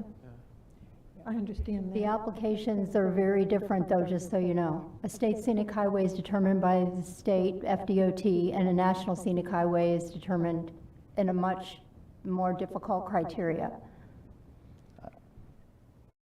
That doesn't affect us. It just has to be designated by a government body and not by a landowner who says it's a scenic highway. Good to look at. And I was glad to see that added because. I do, yes, I live on a scenic. It's a beautiful scenic Yes. highway. I think it. I'll designate it. Me and my buds love it. Okay. Look, we have, what, 4 scenic highways in our county, to my knowledge, right now? We got a bunch. I can name them. Do you actually want to just designate the scenic highways? They are already designated. That's my question. No, I No, think, just leave it as it is.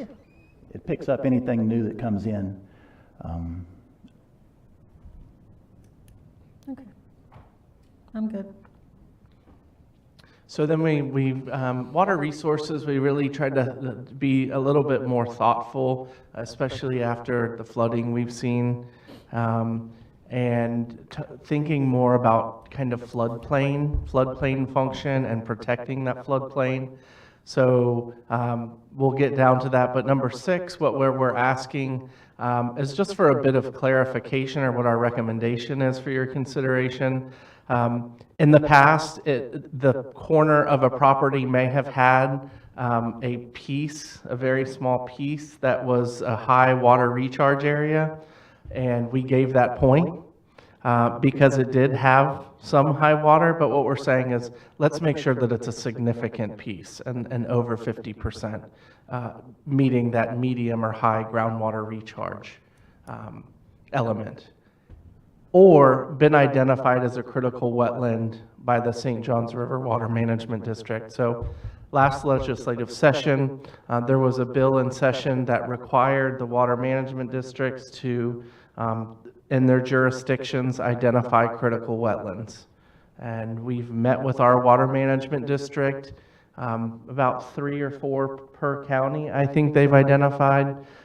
We I think this is a testament to our working relationship with them as we engage very early in this process with them. And 3 of the 4 projects that they are proposing as critical wetlands in our county are on our A list. The goal of this is, as we understand it, to perhaps open up another funding mechanism through the land acquisition trust fund. So we've aligned with that program as an additional source of funding as well. So if there's something that gets on that list from the Water Management District, we want to make sure to give it a point here because it's been identified as critical by the Management District. Brad? Yes. So I'm sorry to go back, but I would actually like to go back to the scenic highway discussion again. Okay. If that's possible? Sure. Unless you would like for me to wait till the end?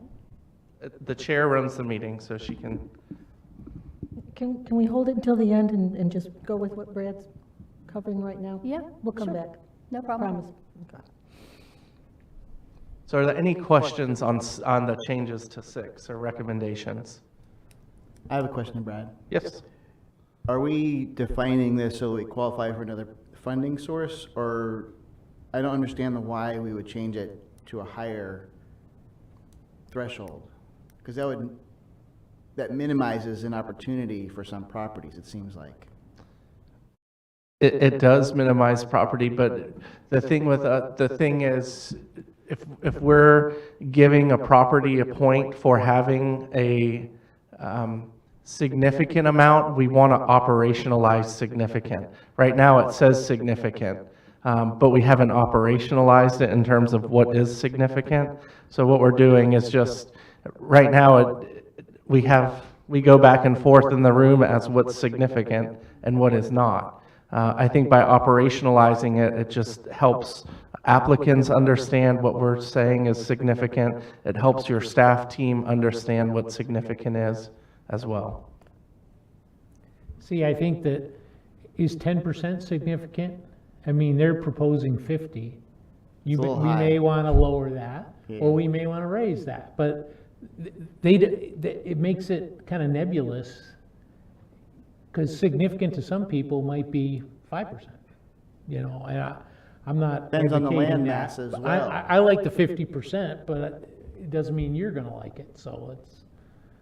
In an opinion, it also kind of will be decided by the land mass, because if we're talking about a 5-acre property versus a 500-acre property, that's a big difference. And I think the 50% is a little rich, the high threshold. Yeah, that's true. If you're looking at 10,000 acre parcel, that's a lot of land. So taking that thought, if you had, whatever, we'll say 1,000 acres, and you're looking for 50%, that's a lot. Yeah. That's a lot. Very rich. Wow. But I understand your problems with the broad brush. I mean, it is a broad brush. And Maybe that needs to be a parcel by parcel discussion in front of us, you know. I see where you're at, but I don't know the solution to it, because that's a great, you know, point. well, maybe the criteria is to put the percentage to it, and then that discussion has to be held here in terms of, is that significant? We may or may not. In fact, my guess is we wouldn't disagree in terms of what, but it's, I'm not sure it has to be in the scoring. I'm not sure that would help. So, thoughts? Derek? So I guess I had a general solution perhaps, or suggestion. I'm not sure. This would require a little bit more tweaking, maybe more significant than just tweaking, but I really envision in my head that these are graded not just on a 0 or 1, but on like a 0, 1, or 2 on a lot of these. For instance, on this one, if it has like at least, you know, some wetlands, it's like a 1, but if it has a certain over like, you know, 30%, then it's like a 2 or something like that. There's maybe 10% is a 1, maybe 50% is a 2, and you can actually get a bonus point, so to speak, for something like that. I had a couple other ones on here where I really think it should be like a 0, 1, or 2 criteria, 2 being like excellent, and 1 being still like, for instance, the species one. So I think we have later on, well, I'll cover it, but it's like if there's rare species on there, you get a point, but if there's, you know, just normal, like everyday species that still are valuable to Florida, then it gets like 0 points. I think that's kind of my reading. So things like that should be like 1 for just still provides habitat value, 2 for like the super rare ones. Same with like, you know, water quality or even just size management, like we talked about the parcels. If it's, you know, a very large acre adjacent to stuff, that's like, you know, 2 points, but if it's still manageable because it's just really accessible via roads, but it's smaller and that's also easy because it just takes, you know, 5 minutes to maintain, then that's like a 1. So several of the, I'm envisioning, you know, think about it maybe for all the, again, it would be a big, maybe a big change, but we can have 0, 1s, and 2s, perhaps. That's my suggestion, what that looks like. You're saying it's a range of scores? Yeah, and that would make it more simple. I mean, we could do like 10, but that's a little bit too much. But I think a 0, 1, or 2 is reasonable at this point. So just throwing that out there. And then we, you know, change the obvious, we would need like a 12 out of 23 or something. Or I mean, I guess maybe that wouldn't have to change too much. It could be a bonus point for some of these, or it could just be standard with, you know, the 1s being average, 2s being very good, and 0s being, you know, it's just a vacant, you know, dirt lot, something like that. That's my thoughts on that. Wanda? We talked about this in the beginning, I think, did we not, about scoring each one? And my question is, then where do we stop? I mean, if we give points to one criteria, then why are we not giving points to all the criteria? So I'm having trouble figuring out how we would apply that, and how do we decide which criteria we apply it to. And quite frankly, these 4, the water resource ones, are the ones that I struggle with the most. In particular, because we've got 3 of the 4 that talk about recharge. So you've got recharge in number 6, you've got it in number 8 and in number 9. So if it qualifies in 1, to me, it would have to qualify to all of those. And in particular, I have trouble differentiating between number 6 and number 9. I mean, what really is the difference between those 2 criteria? How could it qualify for one and not for the other? So it's like, right there, it's almost like an extra point to me. So these 4 I have trouble with, and the recharge in particular, because we're referencing it here 3 different times on the 4 criteria. And my biggest thing is 6 and 9. How do they, now if you put the critical wetland, that would differentiate it. But else, when I look at these, I try to figure out, well, how do we give any of these that say groundwater recharge? If you say groundwater recharge for 1, it's almost like you got to do it for all 3 of the 4. So maybe I'm the only one, but these are the ones that are the toughest for me. I want to add, on my paper, I circled 6 and 9 and said function, ? Because they seem the same to me as well. I think when we went through this originally, 6 is a, you know, St. John's determination, so 9 gave us a little more flexibility for a site-specific analysis. But I think that the recommendation from staff is probably based on the St. John's data that we have. So I don't know, from a review perspective on criteria, are we looking at anything different, like Wanda said? Yeah, and I offered that I don't like the combination of recharge and wetlands. I just see them functionally as different elements, and even though there's an or in there, I find it confusing because it almost implies a linkage that I don't see, and I go looking for it because I think I'm supposed to see it. So I would like to see those separated. Is the solution to get rid of 9 and to slide the critical wetlands down into the 9 slot? Just that section? And, you know, you can include the, you know, the 50% if the group wants to do that, but just get rid of 9 period and just have that the St. John's critical wetness line, or critical wetlands, I'm sorry. Does that work? I kind of like the reduced water consumption in a spring shed. I find that valuable on the number 9. So the context for this question, when we first discussed it, was thinking about the Leffler property, where we had a partner, a funding partner with the water resources. And we felt, you know, if we had a partner who was looking to move a well out of a spring shed into a different area, or if we were replacing that degraded water supplies, that's why this question was left in, if I remember the conversation correctly, is to keep the door open for those potential funding partnerships with our water resource or our utilities. I think I remember it the same, but it does highlight the problem when a criteria seems to be coming from a particular focus that may not be widely available. I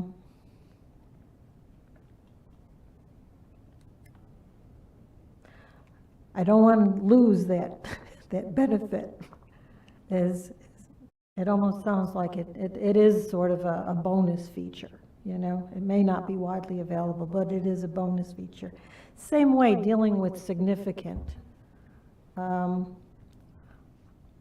think the 50% can be problematic when we get into large parcels, but I think we don't have to set it as a threshold, but it certainly can be useful as a guideline. And then I think there could be arguments on either side in terms of is it significant? You know, a smaller area on a larger parcel, a smaller percentage area on a large parcel could have really significant impact and not meet a 50% threshold. So I'm comfortable with 50% as a guideline, and I do think it's useful in terms of the public. But I think no matter what we do, it's always going to be a range of considerations in terms of how significant, how valuable, and that's what we're here for. I would like to just leave the word significant area in there, not add a hard number, because I would say 48% is not insignificant. Yes, I like significant. Yeah, I wasn't suggesting to change that. I do think significant is still the bar that we're trying to establish for a given application. And we agree at the staff level, so we'll omit the 50% number and brief you in our documents as to what the percentage is as we bring things forward. Okay. I have a question on item 8. The change, I understand the change, but I think it gets rid of the protection of water quality aspect of it. It just focuses on retention and storage, so I don't know if we can find a way to put back in the water quality reference, like retention, treatment, and storage, or something like that.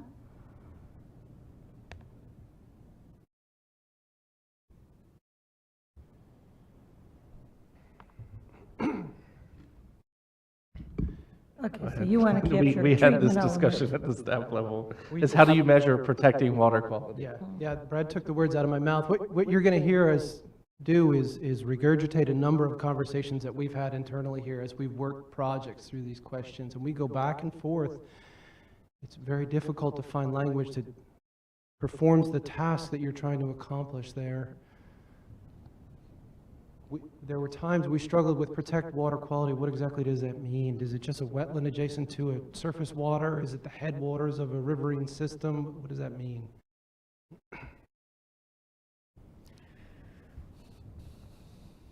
Can we articulate the elements of protective features? Again, not necessarily do they have to be in this scoring criteria, but there are scorings and then there are guidelines to scorings that help articulate and describe for the benefit of applicants, for the benefit of of the committee, for the council. I mean, that there are ways of saying this is what we weigh in terms of looking at a property. Well, Too fuzzy? well,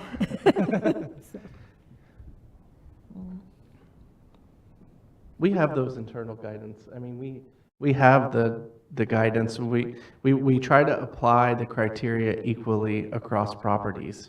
And so we have some guidelines that we use when making these determinations to make sure that we are consistent and fair when evaluating properties across the spectrum that we receive. yeah, and so I'm going to reiterate what Brad just said, but we actually keep a sheet, a ledger of how we've answered these questions for each application, and we try to stay consistent as we work through new applications that we're answering it the same way we answered the original question, the original analysis. Protect water quality, I'm still... So the one thing I will say, I think the reason we threw 8 out, if I remember correctly, we haven't had one property get this point on the entire 3 cycles that we've went through. Well, that says it right there, doesn't it? So, so it's clearly not culling or refining the discussion. The one thing I would maybe consider clarifying, I'll ask the committee, does the property contain springs? We hear a lot of talk today about this property has springs. What's a spring? What's a seep? What's a weep? Who determines a spring? And you referenced, Tim, earlier today, a guideline that you have identified. Well, we have tried to find a data set to answer each one of these questions. Again, just to be as objective in responding to the application as possible. And there is a state GIS layer that identifies spring locations. Now, I don't know what their threshold is for what is and is not a spring on that map. Is there, cubic feet per minute that you have to meet that determination? I'm not sure. And so I think you've also heard today that there may be smaller springs that we're not capturing with that data set, but I'm not sure that there is unless it's part of the application and we have enough time to kind of vet that issue going through. And that was my thought, even in discussion, if it's not in a known data set, I think the applicant has to carry a certain burden in terms of saying, this is present and I want it considered. And I put that, I think that burden belongs with the applicant to make the case. If the applicant says yes, though, like in the situations that we had, staff said no. That's the reason I brought up earlier, asking you, how do you determine if a spring is on a property? It should be listed as unknown, right? Well, I think the applicant knows what they have. I think they know that, and they can make their case saying, this is on my property and this is... But staff said no. And so we're based on a data set, correct? Yeah, based on a data set. But by no means are we trying to, actually let me approach this answer from a different direction. If there is ambiguity as to what is and is not a spring, or if a spring is located on a piece of property, we're probably going to just reach out to the St. Johns River Water Management District and ask to borrow some of their experts to weigh in, rather than us try to use our own definition of what constitutes a spring. One of the things to consider, too, is people say they're spring-fed because that's how they visualize it. It just may be groundwater moving along in the sand like it does everywhere, and it can raise lakes up and no one sees any discharge going in. So they say, oh, there must be a spring there, okay? I can tell you, I've been out in the salt marsh. We had an impoundment off south of Edgewater that was entirely cattails, totally surrounded by brackish water. Cattails can't live in brackish water. But when that was all penned up, there was a crack under there someplace that let fresh water up in there. And it stayed there for years and years, and then all of a sudden it went away, all those cattails died. And so these things come and go. This is an environment that, you know, I think when you talk of big springs, things that are very apparent, I think using the data set is the perfect way to do that. It doesn't mean that there aren't smaller springs, that there aren't the groundwater discharge, there's not all kinds of other things going on. But water in Florida is so dynamic under the ground, it's hard for anybody to characterize and say it's just one thing. It's really hard. And I had a general question on applications that I think relates to this item and may help. When they do an application to submit, like Derek said, he had photos that weren't in the packet. Can we add a attached file here so that when we get the packet, if they have any photos of the site, they are included? Yes, we allow up to 10 pages. Okay. We allow up to 10 pages with the application for them to submit supplemental information. If I remember correctly, Derek's nomination came in and the pictures came in separately, so we missed that, but we'll be sure in the future, if I remember correctly. They were all together, but Okay. that's okay. So then that's just for applicants. When you come forward, if you know that you have certain things on your site that you really want to highlight and it may not show up in inventory, photos are always best and we can review from there.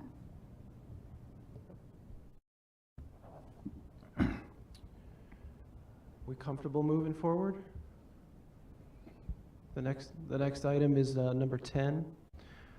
Our suggestion is to switch this over to, is the property within a Florida Natural Lands Rare Species Habitat Conservation Priority Area?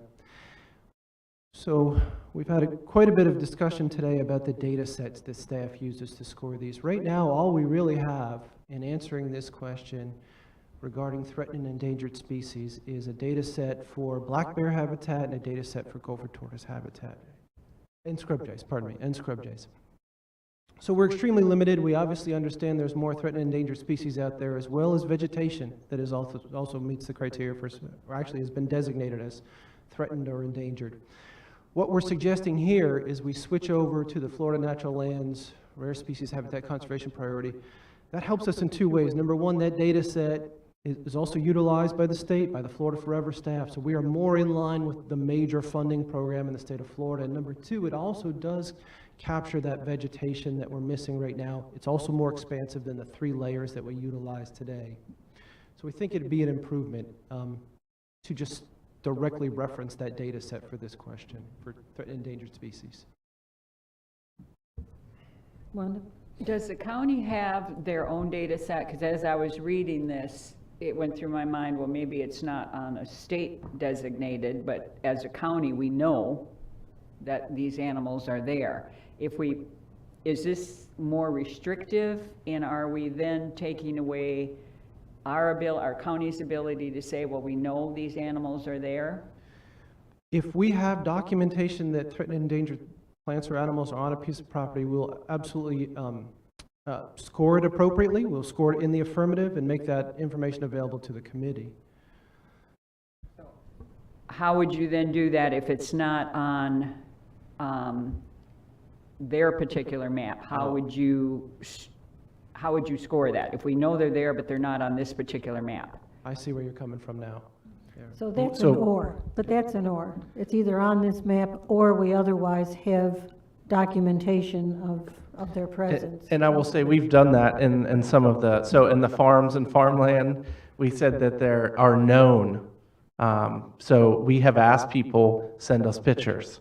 You know, so there's, and this is why we invite property owners to, you know, and we send them our scoring and invite them to be here. If they have documentation that there are known species, that observational data would certainly lead us at the staff level to give them this point.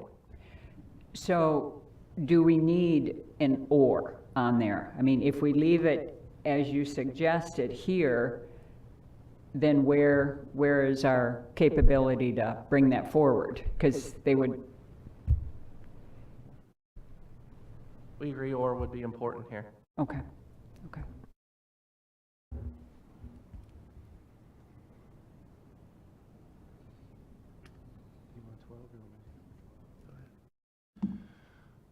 We're We're going to move on to number 12 here, and we're simply changing the sea level rise time period from 2040 to 2070.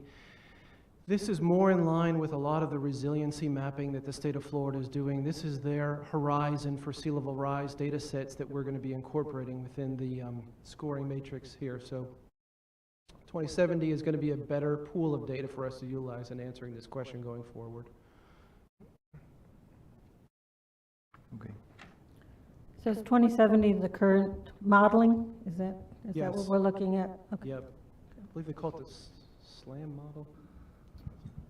And I have a question on 13. Just, I know you don't have any recommended changes, but this seems to pop up as unknown a lot. And so from our perspective, how can we change this so that we can have an answer? I know we're looking at wetland ecosystem. So is this something where we say, does the property have a significant amount of wetland ecosystems or something like that, where it's not, we don't know if they're highly functioning, so we can't give it the point?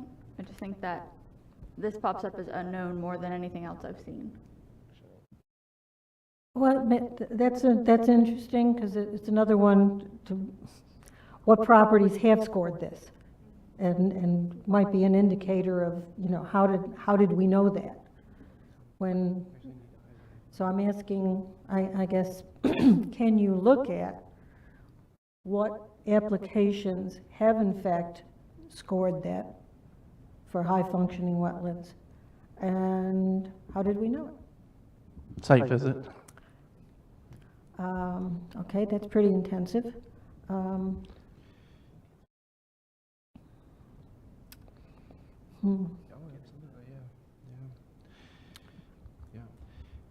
I think from staff, for staff to give an affirmative there, we are going to need a site visit. That's why we put unknown the majority of the time until we can lay eyes on it, because wetland quality for Volusia County, for the state of Florida, means a particular thing. And so we're trying not to make our decision here just off of the map set. We're trying to put eyes on the ground to help us answer in the affirmative. And we will conduct, as I mentioned earlier, we will conduct that site visit if the property is within eligible range. And we need to go out there and kind of vet. There's usually about 3 of these that we leave unknown, if you recall that pattern. And they are simply questions that we feel more comfortable conducting a site visit to answer if it's necessary. So then I guess the where it comes up for me is if we have like a 6 out of 10, right? And we say, this isn't making fee simple. And if it was 6 out of 10, you guys probably would do a site visit. But if the property owner is here and we want to say, would you consider an easement? Will you come back and submit? I know that we can then review it in that context.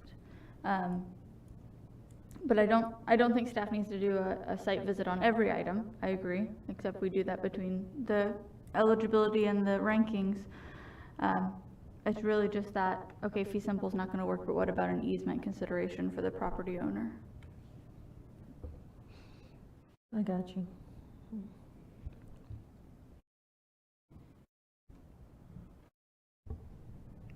So those are the staff recommendations for your consideration. Open it up for any other discussion or questions, comments, or concerns. Feedback.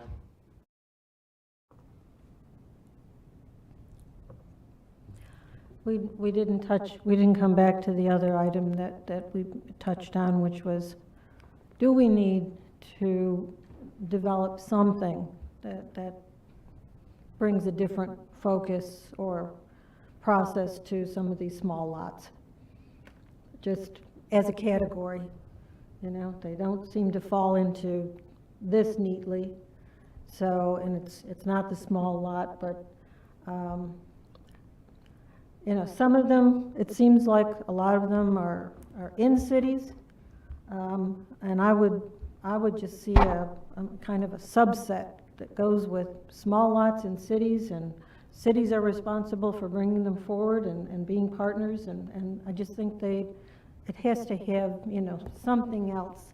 I don't mean to define it today, but I agree that it's going to continue to be a category that comes to us.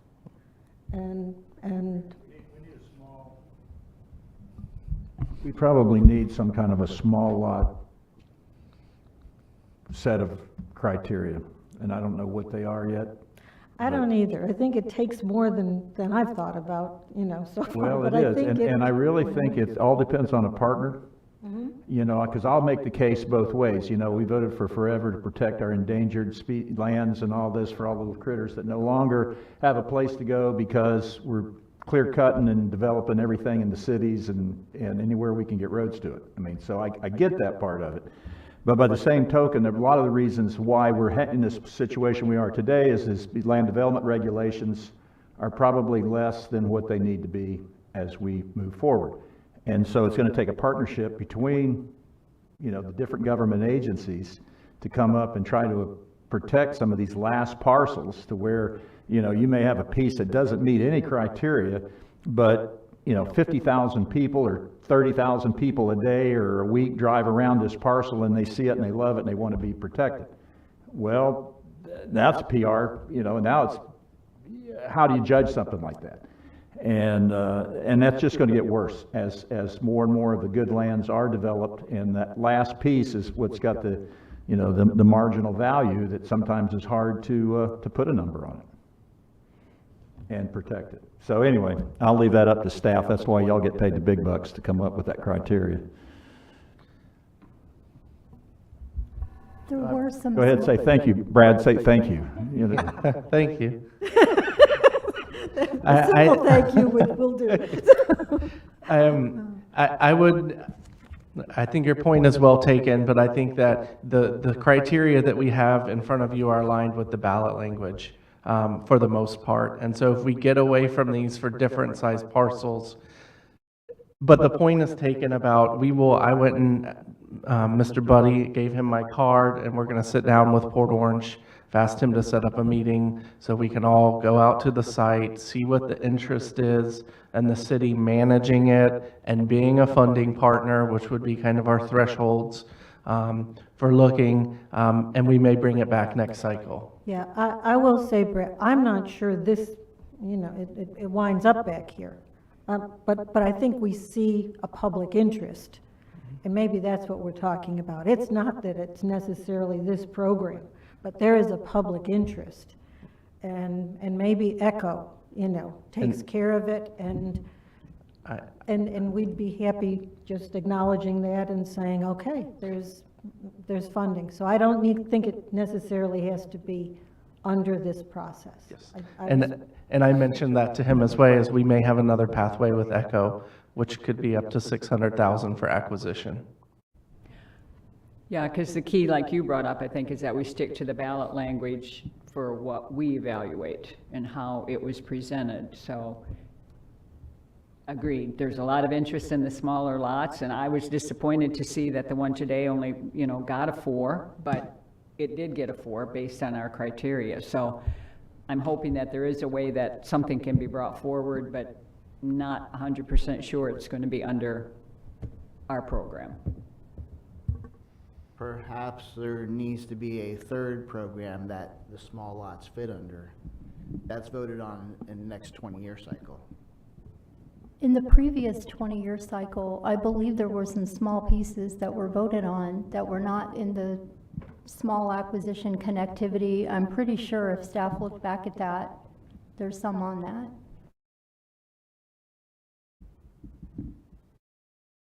Well, yeah, they used to do that. A lot of these paper subdivisions, as they would have lots come available, they would buy these lots for basically the value of taxes or maybe a little above that. And all that was a blocking mechanism to keep some developer from coming in, acquiring them all and developing it. So when you've got a Right, little... but that's not even what I'm referring to. I'm saying there was some land purchased that fell under their guidelines that was small and was purchased. Yep. And if they meet the guidelines, certainly look at Doan. I mean, it's a 4-acre piece, but it was probably one of the highest scoring pieces we've had because of the resources on the property. Which piece was that? The Doan property,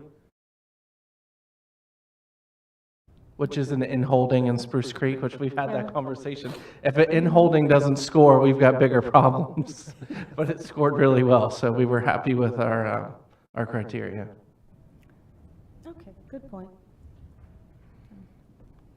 Can I? Derek? Yeah, so trying to follow the conversation, so many good suggestions, and I guess what I think would be helpful, and I'm not trying to give like staff more work to do, but if it was more than just like a set of questions, if instead there was sort of like almost like a booklet showing like, here's an example of property that does rank, and here's one that doesn't, and sort of like show that, you can, I guess what I'm envisioning is like a booklet, like, Water Management District has their booklets and stuff, but actually the one I would like is, property owner kind of booklet that shows like, examples or pictures or something that says, here's what you would need to qualify as, a water resource, because there's different types of water, and we don't want to say it's a one-size-fit-all. It's not like, oh, you have to have a spring or something, like you could just be adjacent to the rivers, or you could actually be on the beach, or you can have some other benefits. So I see in my head, ranking of 0 is basically empty lots, and then simultaneously, like, you get the ranking met if you are either this kind, like, near a river, or you're near a spring, or you're, near the beach or something, and that's like, qualifies. Again, I'm not sure what this would be exactly, other than just like a guidebook of examples of how to meet these criteria, because otherwise it is kind of a guessing game almost, because people are like, well, there's we could lawyer all day about, word meanings and maps and so forth, but when it comes down to it, if people can look at examples and say like, okay, this met it because, they had a spring on the property and therefore it got a check, and like, okay, well, is that the only way to meet it, or is there some other, criteria? Like that's what I envision. And I guess more than just questions is what we have. Like you had mentioned, Madam Chair, I think elements of the questions kind of as more the important thing than a strict yes or no per se. So I personally think it's maybe not questions, but it is like the general benefit that we're looking for. And just summarizing all these together, it's sort of, we place emphasis on the water resources, environmentally sensitive lands as the most, because they're the most questions in here. And really what I'd like to do is just very much like say water resources is a score of 0 to 4, or something like that. Instead of having 4 questions, 0 to 4, where all those questions are combined into one sort of bulk. And, for instance, like, property that I nominated got a 0 out of 4. And to me, like, it shouldn't get a 0 out of 4 for water benefit, again, just as an example, because of flooding benefit, it's next to water, and various other reasons, but it ended up with a 0. So that is somehow something's broken in the system. Any thoughts on that? And same with habitat as well. I had a specific suggestion about, or including high-functioning wetlands. I would like to see high-functioning uplands also, like, as a question. Like, I like uplands, and I hate to see them cut down. I know we have maybe more of them, although it's debatable now, so much of Florida is wet. Half's wet, half's upland, but I don't want to just clear all the uplands and just be left with wetlands. That's not what I would like to see personally. And a few other little suggestions, but any thoughts on if we have any possibility of, same how I mentioned before, the 0, 1, or 2, I guess really just say like, okay, water quality 0 to 4, and that's up to 4 points. Environmentally, habitat and sensitive land up to 4 points, management up to 3 points, because that's our section down there. Acquisition up to 2 points. It should be, fewer points available. But instead of these specific questions that sometimes miss the bigger picture, that's my thoughts. No, it's we are painting with broad brushes sometimes, but the other side of that is that we're looking for properties that rise up. Properties, commonly have water and just features. It's Florida, we're wet. And we're looking for what distinguishes the best and makes it rise up. And I think we're doing that. I mean, I think looking at our list, we have had success distinguishing good applications.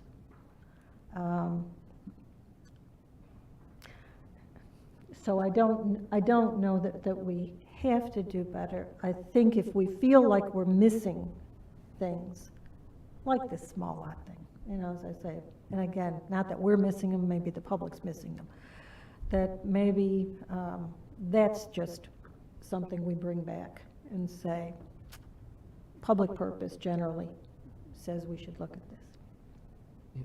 But I am looking for what the staff can work with, that these are documented. I mean, this is always going to be discussed and debated at the dais here, the dais in front of council. But I am comfortable that we're using good data behind it, and I hope that we do that. I think that is where it begins. That's appropriate, of course. So our criteria has to also match up with funding partners. We Correct. can't go outside of that too far, or else we're eliminating or not going to be partnered with people and going in wholly by ourselves. And we all know that having funding partners is beneficial overall. Totally. So, always. So. Yeah, which that would be under, again, our acquisition. Yeah, it's a point for sure. Yeah, I support that as well. So can I make one more thought on this 17, since we didn't talk about it? It lists 3 things: size, access, and location of property. So perhaps, you know, we did talk about the small lot part. So are we saying size is like what? I'm not quite sure how that's defined. Like, is the size large enough, or is it like structure? Is it not rectangular enough or something? I mean, I'm not sure what size benefits, or what is the size that we're looking for, because to me, size is not as important, but I mean, it's listed there, so is it over 10 acres? Well, Is that it a should be an indicator. Yeah. I mean, it just should be an indicator that that is something we're going to look at. And I think, you know, I hope what we're conveying is not so much that everything has to be part of the scoring, but that there may be some supplementary information that gives good guidance to applications, to cities, to, you know, groups that want to nominate pieces, that sort of thing. Even if it was an indicator, you mentioned photographs. It'd be nice to, you know, in your spare time, I apologize, to even have a catalog of things that have been successful projects and what they look like.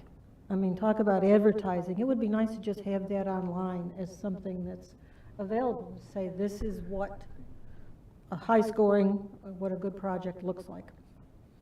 And it is an indicator. Yeah. Well, in theory, though, I mean, what a good project is what we say it is, essentially. No, right? I'm So saying that's true, things that are, you know, successfully were acquired, things that are out there in serving their public purpose now. Yeah. I want to bring up something that has been brought up numerous times, and I've waited all the way until we discussed criteria to bring this up. This whole determining the A and the B list, having a whole nother meeting to determine it when many members, whether they realize it or not, are basically saying out loud how they plan to determine. I don't understand why we cannot just go ahead and vote whether it is determined on the A list or the B list at the time. Does something come back and predetermines it? Because I guess I'm saying, whether you realize it or not, some of you have predetermined and announced it that you're going to be voting on the A list or the B list. And to be quite honest, I stopped going to see properties because it's a waste of my time to go see them. If you've already determined how you're going to vote, but I haven't, I'm just being forthright here. That became very apparent to me when I went out and spent all my time and took staff's time to visit properties. I don't know what to say. I'm just bringing it up because I've been sitting here waiting. It came up today during discussion on properties as to whether maybe it should be on the A list or the B list and so on, or whether it be tabled and come back later. The main reason I stopped going to visit the properties was it did make a difference in how I voted when I went to visit them. But if you're not going to go and you've already predetermined, it's a waste of my time. So my question is there a way to go ahead and speed up the process so that we're not coming back to a whole nother meeting, since it's being discussed out loud, and we can discuss it all at one time as to whether it would be on the A list or the B list? Go ahead. Well, I think part of what staff has brought forth to us is some of these unknowns are what they look into between the time when it is determined whether it's eligible or not. And if it's determined that it's eligible, then staff has the reasoning to get out there and bring back more information to us. So I like the way it is right now. I understand what you're saying, and we have heard staff numerous times remind us that we're here only to decide whether it's eligible and not whether it should go on A or B. I understand what you're saying, but I do like this because it gives staff an opportunity to present more information on the properties that have been deemed eligible. Okay, then I would ask the committee to stop predetermining in your minds, and whether it be this committee or a future committee or 10 years from now, because once you do that, for the people that do want to go see the properties and are holding back, and it made a difference. And when I did go see the properties, there were 2 properties that I went to see that I specifically spoke out loud about, which ended up influencing some of you, whether you realized it or not, going back. So I'm simply pointing this out. I've been waiting and waiting to point this out. You predetermining is a waste of my time to go visit properties. I go visit the property because I have not predetermined it. So I would ask that you stop commenting out loud. And as you just said, staff has already pointed this out. I'm pointing it out from a member standpoint. I wasted staff's time going to visit some properties that you guys already knew how you were going to vote on. Do you understand? I'm not trying to be harsh here. But I think... I went and drove all around myself. And that's you're acting on your judgment of the information you needed. It's also a waste of staff's time. I think everyone at the dais brings a body of experience and information to the position. We're not voting at the time, though, whether it's an A or a B property, as staff has pointed out, and as was just pointed out by another member. Right? I would say that in order to combine the meetings, staff would have to visit every site, which we don't want to ask them to do. And I know we talk about that may contribute to whether it's an A or a B list, but I don't know that anyone has said when this comes back, I'll put it on the B list, because we'll have new information at that point. Yeah, I think there's a reasonable assumption that people are I think acting if in good people faith. listened to the recordings back, you would hear the determination. That's all I'm saying. But that's why I stopped going to visit the properties. You're right, it was my judgment, now it's my judgment not to because of what happened. Okay. And that's fine. That's your process. So. Okay. Next one, next group. All right, so staff recommendations for, we've struggled with this one in terms of evaluating the farmland pieces and trying to distinguish between an environmentally sensitive application, environmentally sensitive land application, or a forests and farmlands application. The recommendations for your consideration, we believe, will help us better determine which program the property should be evaluated under. And also, we think help us better as we move into the Rural and Family Lands Program funding cycle, have properties that they're looking for as well, now that we know more of what they're looking for. So, the first recommendation from staff is just to add an or in terms of, is it the property within 1 mile of other ag operations and or agricultural infrastructure. Before it was both. This is just saying that there's infrastructure there or other ag operations. Let me ask, what is agricultural infrastructure? So infrastructure would be, for example, I think it would be processing facilities, chemical suppliers, any of the commodities or any of the services that the ag community uses. Thank you. Why would you, 1 mile is somewhat arbitrarily for infrastructure. Rarely do you ever have an infrastructure within a mile of a farm. It could be 5 miles or 10 miles and be just as important as being 1 mile. So I really don't see the value in that or why we're giving brownie points. I mean, there's very few infrastructures anymore, like what you just defined, that can rely off of somebody within a mile. They're going to have to pull in from a lot further away than where they're at. But if there's other ag operations in the area, they would still get the point. I think this is more, so this is an exact question from the USDA NRCS ag conservation easement evaluation criteria. And I think it's more, they have these ag protection zones and areas up in the north. And that's why this question is in there. But they're trying to cluster ag together while they're protecting it with an easement. And see, here's the thing that my concern is that, yes, up north where you have a predominance of agriculture, where it's still, or in areas where it's still the primary deal, I get that.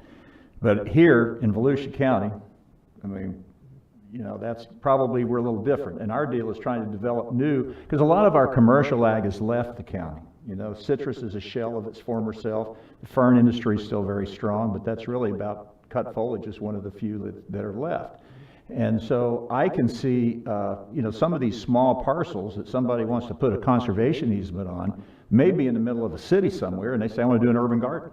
And I mean, if somebody came in here today and said, I have 5 acres in the middle of Daytona Beach or in Deltona or DeLand, and I want to put a garden in here, and I'm going to put a conservation, or a market garden, I call them, because they're probably not a true farm, and I want to put a conservation easement on it, protected in perpetuity, I'd give them an extra 5 points, you know, because you've just solved a lot of problems. You took care of the green space, the rural vista, you checked a lot of boxes right there. So I don't want to see anybody that is not, you know, that we disparage or whatever term, negative term you want to use, because they don't meet this criteria. And I agree with you, and this is just one question of 19. So, you know, we could use this to determine whether we take this application to USDA or not. I think it's important for us to know that data, though. Brad, you're saying that we're just mirroring what a partner is saying? Correct. Okay. Yeah, that's fine with me, the and/or. Changing it, you know, if it's a partner deal. I agree with, I have no problem with it. I'm just saying that we maybe need to have another one that says you're don't do this, and we're going to give you 2 points. Because you're trying to put a conservation area in an area that doesn't have ag, and we're trying to reduce the food desert. We're trying to provide local fresh foods to the community where there's, you know, a lot of folks around there. And, you know, a lot of people try that. I mean, there's a lot of people like to have community gardens, and I always applaud them, and I've tried to help several of them, and very few ever make it more than 2 or 3 years. If somebody wants to go in and put a conservation easement on some property and try to do it, they've got some real skin in the game now. And if we can encourage people to do that, they may fail, but maybe the ones come behind them will fail because they've got land now that will never be developed in an urban criteria. So with that, if we're going to have that, I would also like to see something added to where you're not in there too, and you get a brownie point. So anyway, that's just my thoughts.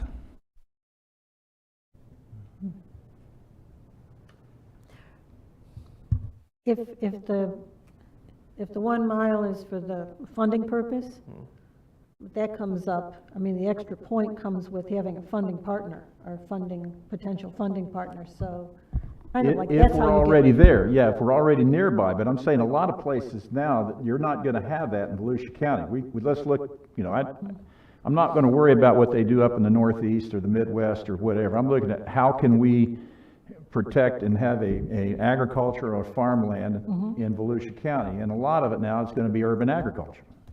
And don't ask me what urban agriculture is, because we're still defining that. But it is a place where people have it either direct market sales, they're going direct to the public, because we don't have a huge infrastructure here, that can support, me farming 1,000 acres and selling to, the Green Giant for green beans or tomatoes or whatever we want to grow here. We don't have that processing capacity here. Ours is going to be more of a direct sale to the consumer. And so it's a little different gig than what we have, where we have what I call commercial ag. We need to look at what's more of a regional or local ag. And so if like I say, is it going to be successful? I don't know. But again, if somebody wants to put some land of a certain size or whatever, and it's going to stay in perpetuity as an agricultural operation, or of whatever, then I think that we should recognize that.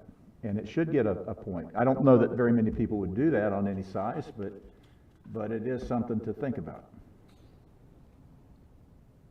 Okay.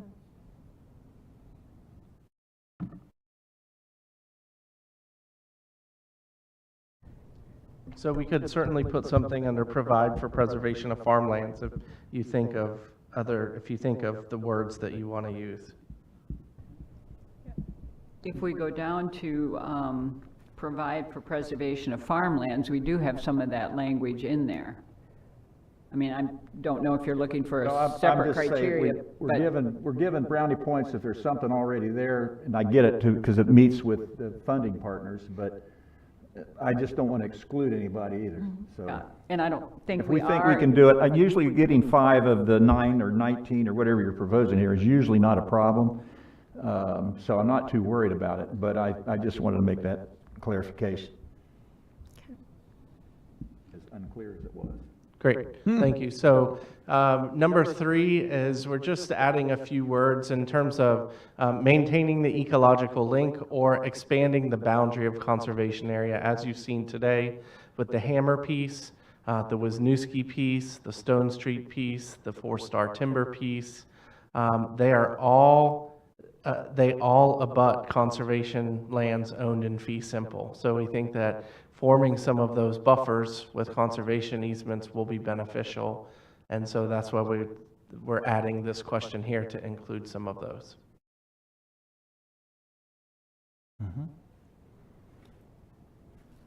I like it. So the next recommendation is for number 6 in environmentally sensitive lands. We went back and forth about native habitat in our staff meetings, but we want to just clarify what we're talking about native habitat in terms of this is non-farmed area. So, if you have scrub on the property, if you have 30 acres of scrub and have no plan on farming that, will you continue to protect it? So that's what this is saying, essentially. Will you protect other native habitat outside of the farmed area? And if you do that, we think that you should get a point for that. Brad, the same would be for pine plantations are considered farmed, right? Depends on if they're managed. Well, if they're all in rows, right? Correct. And that's the only species, it's the only age group, not a forest, right?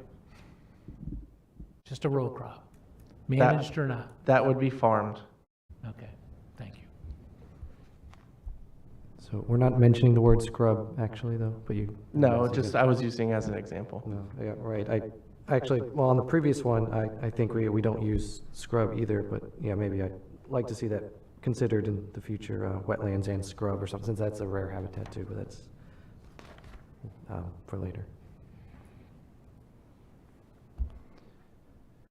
So the next one is, and this is one where we struggled with, and we had the words a little different than the environmentally sensitive land as, are there known populations? So that's when we were asking for pictures or some sort of evidence to support. What we'd like to do is go back to using the layers that we have for this one, our local county layers, in terms of habitat. We're not suggesting using the more robust measure as the previous environmentally sensitive lands criteria, because these are working farms. You know, their habitat, their working environment, their working land is providing the habitat for the important ones that we're looking at in terms of scrub and tortoise and bear. We'd like to add a couple of questions in terms of the environmentally sensitive lands. Number one, is it within the wildlife corridor? I think that the vast majority of the remaining land in the Florida Wildlife Corridor are working lands. And so we need to recognize that preserving these working lands is an important strategy for connecting the wildlife corridor. And then, of course, is it in eco? That's what we've moved from the previous. The next is, again, thinking about the flooding that we just experienced. Is it along a water body, or does it have frontage that, or is it within the 100-year floodplain? Does it have some benefits in terms of catching that when the water is coming up? Well, does it have some benefits? Stop there.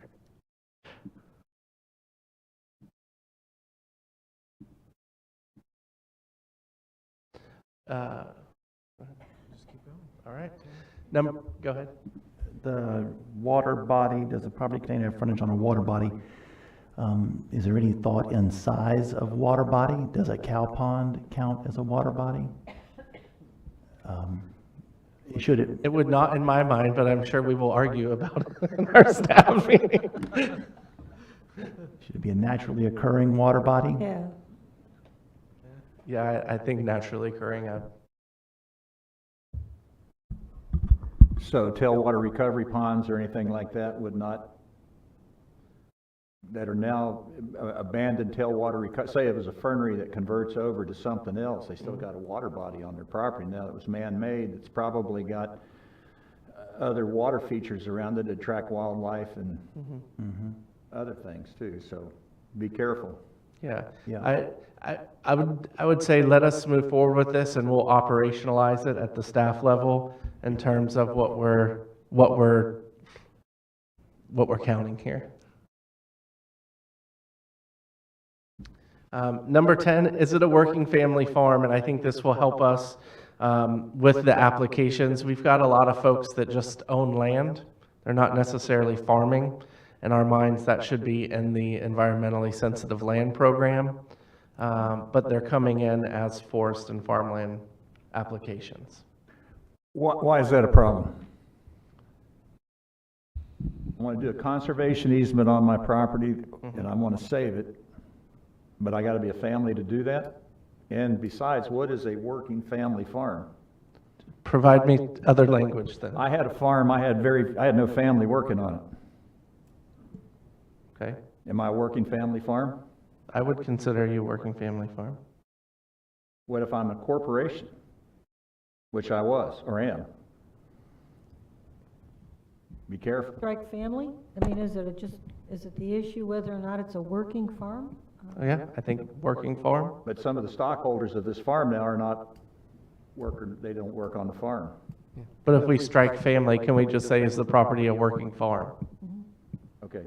I just have a real problem with family. Most are, but I don't want to be exclusive. I agree. Yeah. I knew this I'd get pushed back on this one. Huh? I knew I'd get pushed back on this one. And again, what is a working farm? I think one that has a management plan, that they're making revenue off of it.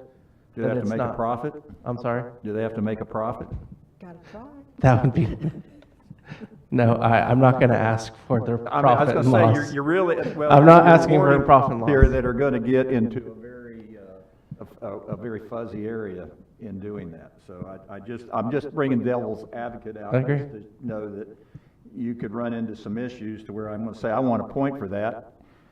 And how are you going to deny me if I'm a point? You know, if I show up and I have a corporation, you know, if it's a corporate entity, it could be owned by the stockholders. I mean, it might be a family owning stock. Again, you're going to have to get into several layers to determine that, and that's why I caution you that. Well, and again, I think it's just I think the forest and farmlands program is for working lands. And right now, we're getting some lands that are not working lands coming through that program, so this helps us further delineate that this will be a conservation easement for environmentally sensitive land. This will be a conservation easement for the preservation of agricultural, agribusiness and protection of natural resources. I have a question. If that's the core, because I know when you said how is it working, there's a best management plan, but that's a different criteria. I mean, is this really, is the core, are there agricultural or silvicultural operations currently on the property? Like, is that what we're checking the box on? What number is that? I'm sorry. No, on 10, on the working family farm, on rewording. Like, if that's Oh. going to create a struggle, is it really just, are they in operation? Is that the question? Yes. So maybe we can reword that to, because then people will say, well, it's a farm. I raise bees. It's an apiary, you know, just. Of course, the biggest one will be, I run cattle on it, my last name may be a name of that we recognize around the community that have very little ag interest, but they have cattle out there, and it's an ongoing working farm, and it's owned by a family. So, again, I see a lot of potential, I won't say problems, just debate in the future going forward with this. You're going to have, it's hard to delineate some of this stuff. Brad, I'm just thinking out of the top of my head, off the top of my head here, as I recall, there's several USDA programs that are more specific to, and it lists family farms, family working farms as one of their check boxes for cost share money.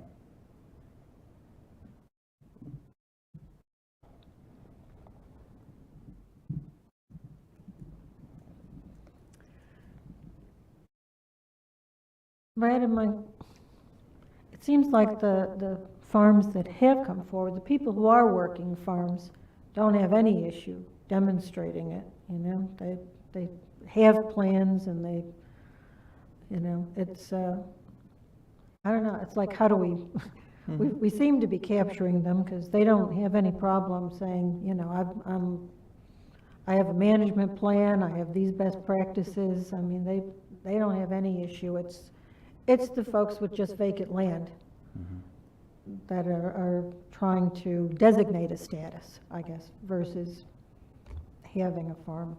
Working farm, I think, covers a lot of ground, as a threshold.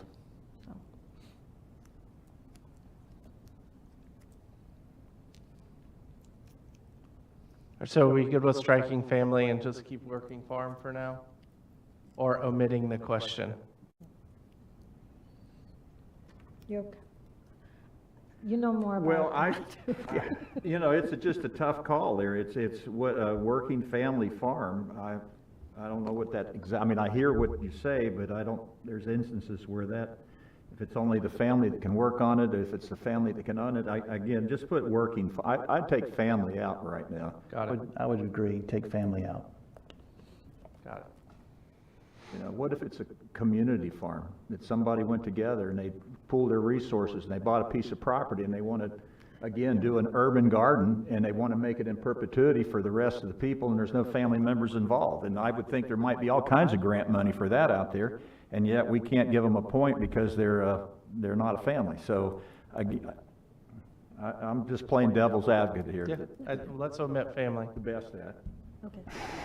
We're good. All right, so 11 is just changing some of the criteria, and I'll be very frank with you. There are no prime soils in Volusia County, so no one got this point in our first iteration, so we do have capability classes 1 through 4 in our county. So we have this layer from NRCS. So this is just a productivity kind of measure. And that's why we're asking to change it to a measure that actually applies to us in the county. I went and looked up those classes because I wasn't aware of what they would be. And yes, I would agree. Those classes 1 through 4 fit what Volusia County would have in agriculture. Okay. Next will be 15. And what we're saying is it enrolled in best management practices or another conservation program? So this would be like USDA or NRCS EQIP. It would be some other cost share program with the water management district. Do they have a history of trying to conserve the natural resource? So it's just broadening the question. They may be in an operation that doesn't have a best management practice manual, but are they involved in another type of program that's conservation related?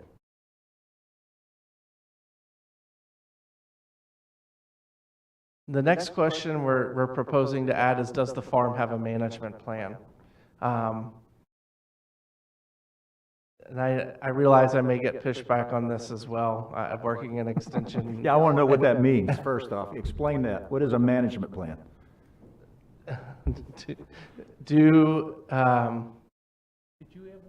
Hell no, I didn't have a management plan. What would I do? Yeah, this is exactly why I knew I was going to have pushback. Does that mean I got the cows milked every day? I fed them? Yes. That was my goal every day. If I could get them milked and fed and everybody showed up to get the work done, I was a success for the day. Didn't mean I made any money at it, didn't mean anything else, but that was the management plan. So, does it need to be written? No. So I can just say, yeah, of course we got one. I think that if we are going to buy an agricultural easement, I think that we need some assurance, and we always talk about sustainability in ag, but if you're not making money, you're not sustainable. And you have to have some sort of plan in order to do that. So that's what I was thinking of here, but we can certainly omit it as well. Do you have a management plan, Steve? I do not.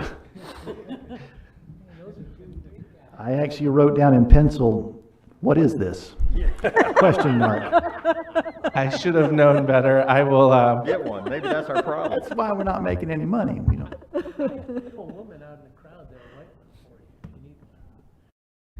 Yeah, how many management plans for farms did you write in your storied career? I was not in the capacity to write management plans for people, but I did advise them, and I can tell you, you did have a management plan. You may not have written it down, but we talked about what forages are going to plant, what varieties. Yeah.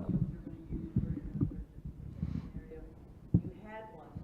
But it's all in your head. Of course we have a plan. That's all businesses have some kind of a plan to do something. So I don't know. It's one of those we're either going to give everybody a point or you're not going to give them a point.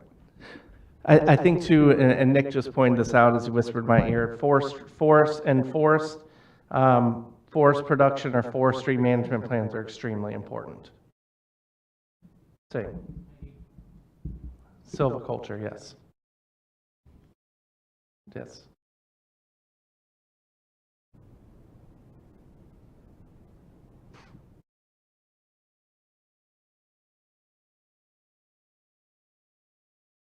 So, consensus? On the management plan. Like you said, there is one. What if you just said, did the applicant submit a written management plan overview or something? Like, here's our plan. It doesn't need to be something that's recorded in the public records or that an agency reviews, just, here's our plan. Will it be public record if we present it to this deal? It would have been, yeah. What if the question was, is the farm actively managed?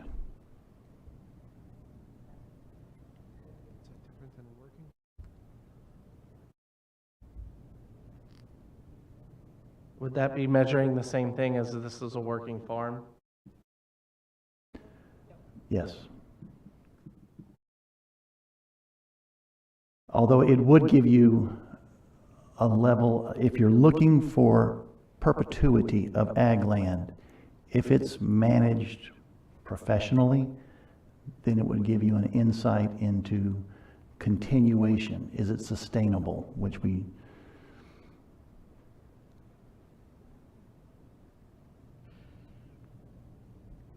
it would also perhaps eliminate the forest thing. You were talking earlier about whether it should be a farmland, fall under farmland or the environmentally sensitive Mhm. program.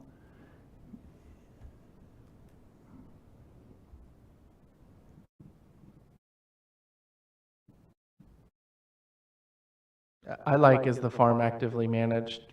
If everyone else is agreeable to that. Okay. Then we've added a new primary criteria. This is what we've, based on a new data set, but also looking at some of the other criteria around Florida and around the nation. As many of you know, that a lot of these areas are on the urban fringe, and they're very attractive in terms of their conversion to non-agricultural uses.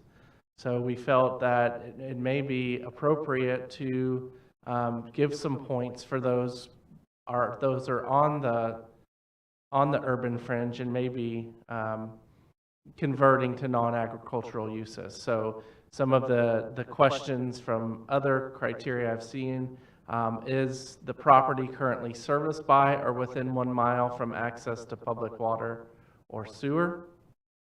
Does the farm have extensive developable road frontage, so more than 1/5 of a mile? Or has the property been identified as a high priority for protection by the Florida Wildlife Corridor Foundation development model? So open for discussion, number one, if you want to adopt a new primary criteria. Do you feel it is helpful at this point? And then I think that's the first discussion we need to have. And then secondly, are these criteria suitable for measuring that?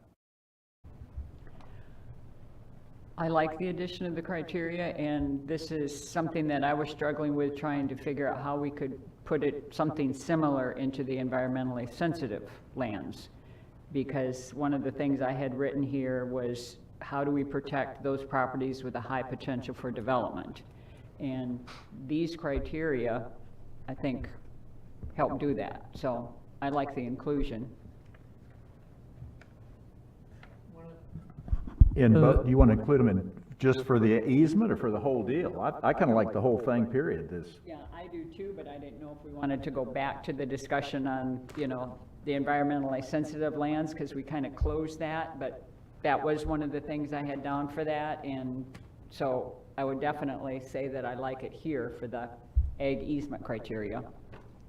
And then we can have a separate discussion or at a later date discuss putting it on the environmentally sensitive lands.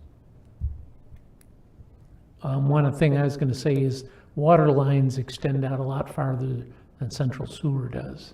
So you may want to put or water or sewer or and or.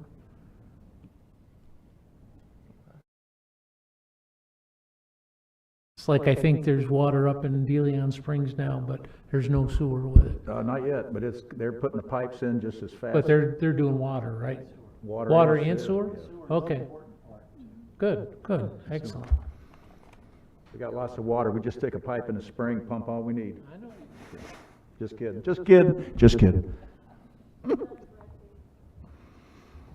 So I guess the Sewer is not going to be running through farmland, you don't, they're force mains may do it, but it's not like a service line. I'm not sure. We're just trying to capture that there's urban or development infrastructure. Is that what we're Yes. trying to capture that? Okay. So I guess the question is, should it be access to both public water and sewer, or do we just like and?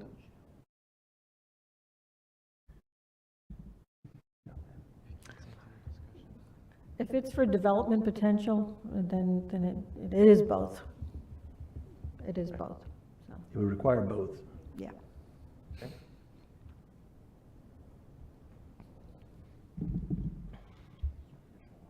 So that 17, 18, we went back and forth on, I think I had a half a mile and Tim was like, it's way too much. So we settled on a 1/5 of a mile.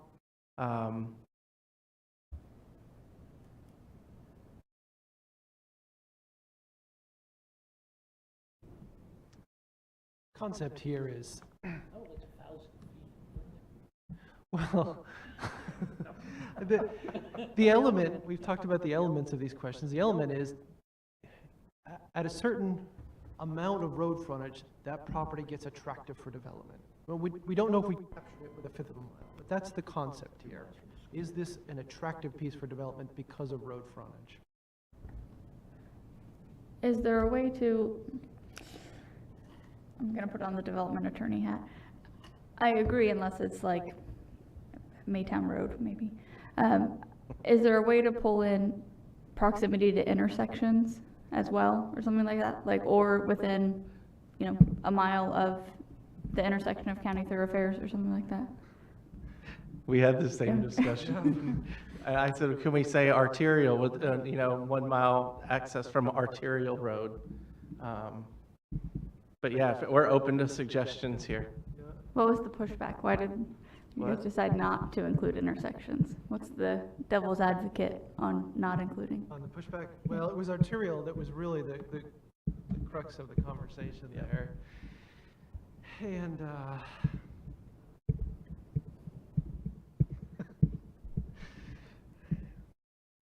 I think we both gave up. Yeah, I'm still open to it. I'm not sure I can really defend or attack that position.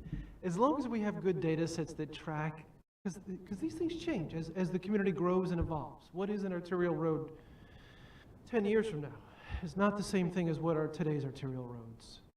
As long as we can track that term, that definition well, like I said, it was a lot of back and forth. So I think we're very open to feedback from the committee on this.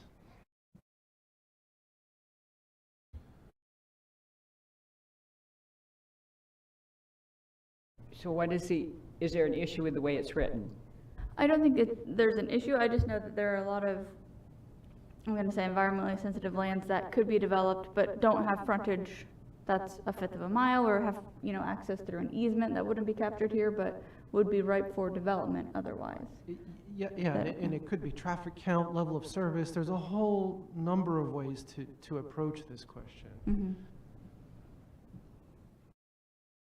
But we can always try this and then see at the end of this cycle. So I have a small point. So on Plymouth Avenue in DeLand, there's a development that has a very narrow entryway, and it goes back behind another property and then it just kind of opens up. So that is certainly not fifth of a mile. It's much narrower than that.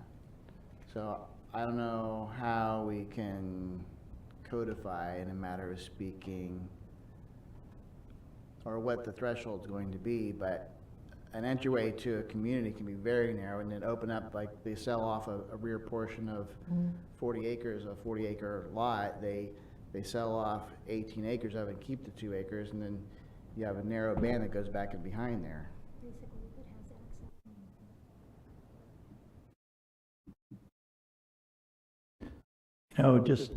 I hear what you're saying. I think this is going to give positive points to property owners, and I'll think larger tracts of land that have road frontage, and the option is to sell off the lots that you can. So at A1 land, it might be 10 acres that have to have road frontage to a county-maintained road. So how many of those do you want to sell off the front, or if it's 5 acres or 2.5, whatever the zoning is? So there would be an advantage to not sell that road frontage, and that would, and thereby maintain the site vistas we've talked about in the past, as far as rural vistas and things like that. So I could see the benefit of the fifth of a mile.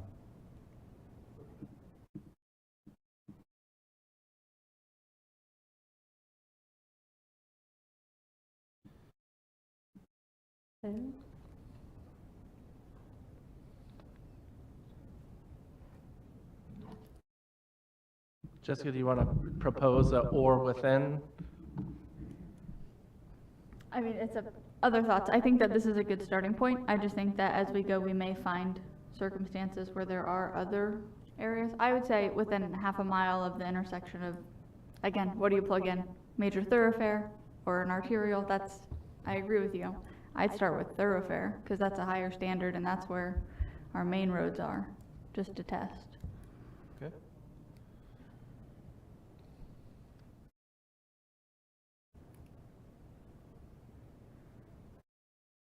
So as it would read now is, does the farm have extensive developable road frontage, or within half a mile of a thoroughfare road, or thoroughfare? Wouldn't you just drop extensive developable road frontage and say, does the farm have more than 1/5 mile road frontage or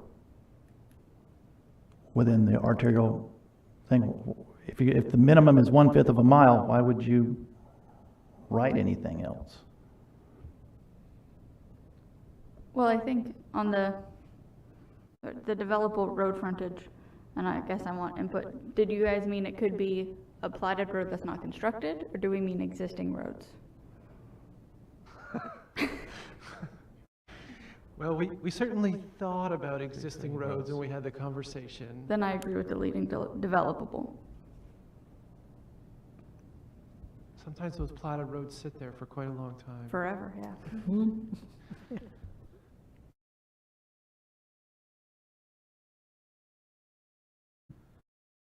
All right. And then the last criteria is the property has been identified. The Florida Wildlife Corridor Foundation paid McKinsey and Company to do a study and develop a layer. It's basically urban service boundaries. It's more here on those that are going to be projected to be developed by 2040. They have a couple of horizons. And the areas that are Horizon 1 are the ones that will be developed, projected to be developed by 2040, converted rather by 2040, and then Horizon 2 by 55, and then the Horizon 3, 2070. So what we're saying here is a high priority would be Horizon 1 for us.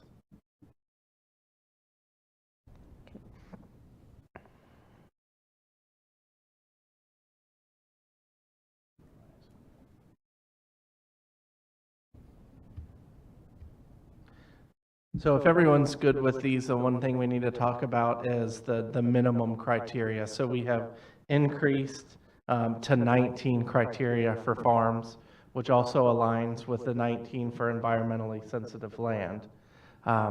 We have 10 criteria for fee simple. We've been doing 50% plus one. And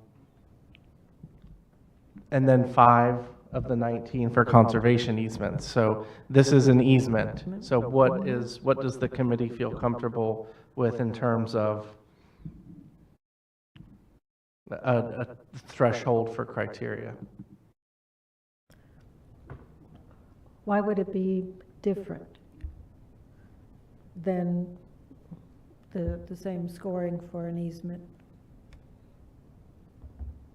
For the other one? Yeah. I think there's some questions that in our environmentally sensitive lands that easement cannot get. So they're already at a reduced, so I think it's probably of the 19, 15 would be applicable to easements. Okay, Does that make sense? I think so. So you're saying 15, it's what, 5 of the 15? Is that Yes. 5 of 15? Yeah, like one of the things is like public access with easements. That's not really a good point, so. Can it be, is it good for establishing blueways and trails? That wouldn't apply to an easement, so it would be a no, you know.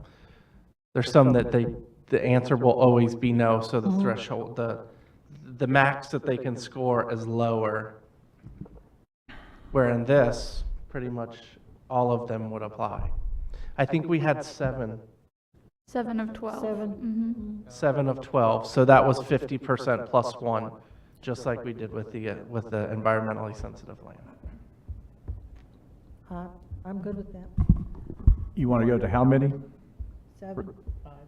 5 of the of the 19? No, Oh, that's not what they said. 7 of the 19. 7 Seven. of the 19. Well, Because we- I was going to say, some of these, when I look at this from the top, if you have a property that you're managing farm and it's about to be developed, you're going to probably score the points. But if you're somewhere up in Pearson Way and you've got a good piece of land out in the back 40, you may have a hard time qualifying. Well, for those three criteria. Well, I'm just saying, when you look at the whole thing, I may not be in a floodplain, I may just be a sandhill somewhere that I've been farming a whole lot. I don't have a lot of endangered species on it. I don't really have a whole lot of anything. It's not ready to be developed, but I want to keep it for a legacy. I may have a hard time qualifying under, if we go to too high a number here. Mm-hmm. Well, just if I understood that point correctly, I think my response would be, these are still Volusia Forever funds, so even if we pursue an agricultural easement on a piece of property, we need to have some natural resource protection component to the easement.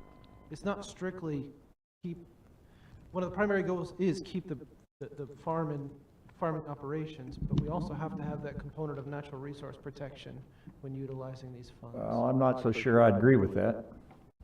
I think a lot of it was if you let the farm stand on its own. If we're trying to protect farms, we're going to protect farms. If we're trying to protect environmentally sensitive farms, then that's a whole nother case. But I think we need to be, I'd have to think through this process here a little bit, but just on the surface, I would be very careful that we don't make the bar too high that bona fide farms can qualify, because they may not have an environmentally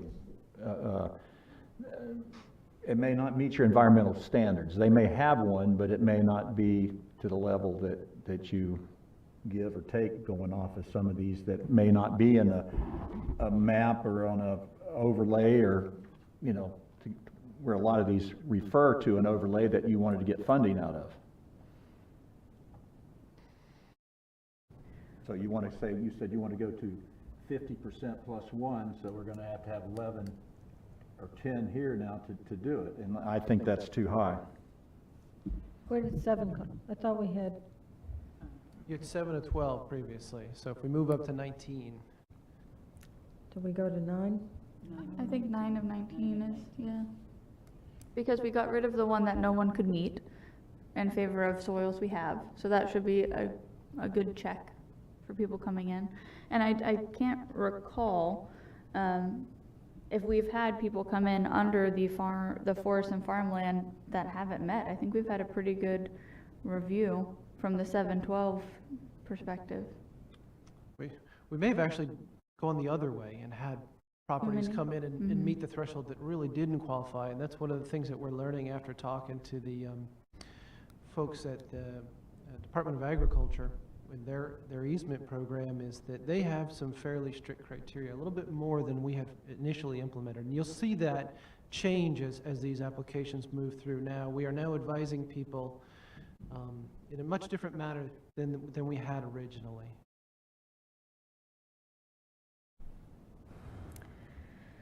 Yeah.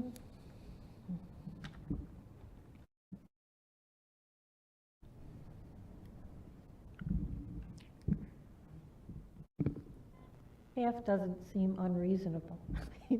Just, yeah. No, I think we just need to pick a number and go with it, and if we need to go lower, we need to go higher down the road, then we make the adjustment, but it's. I mean, I think if we're trying to get that funding, we need to have enough criteria to elevate the applications to meet that funding.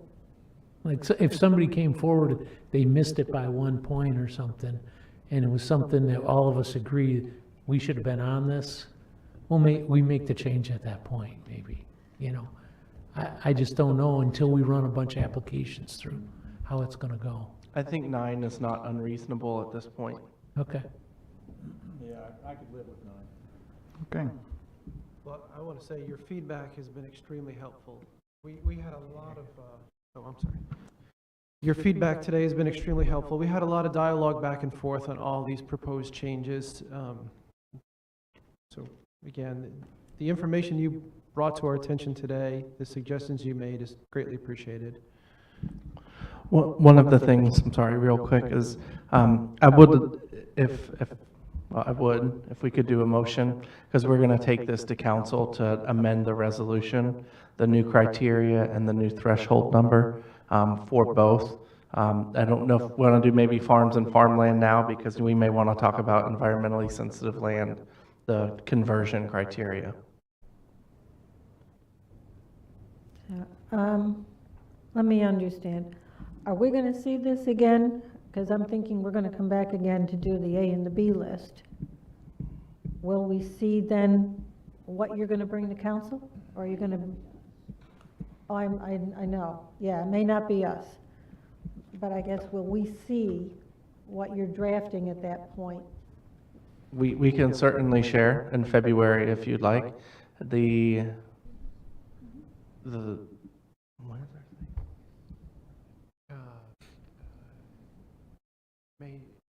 April to May. April, okay. I'm just trying to figure out the timing to get it before council before we start our next cycle. We don't want to start the next cycle without having the new criteria in place, which will be April 1. Okay. So we have time to bring it back to you in February at your meeting. Okay, because I guess what I'm thinking, you know, this is going to be with a different committee.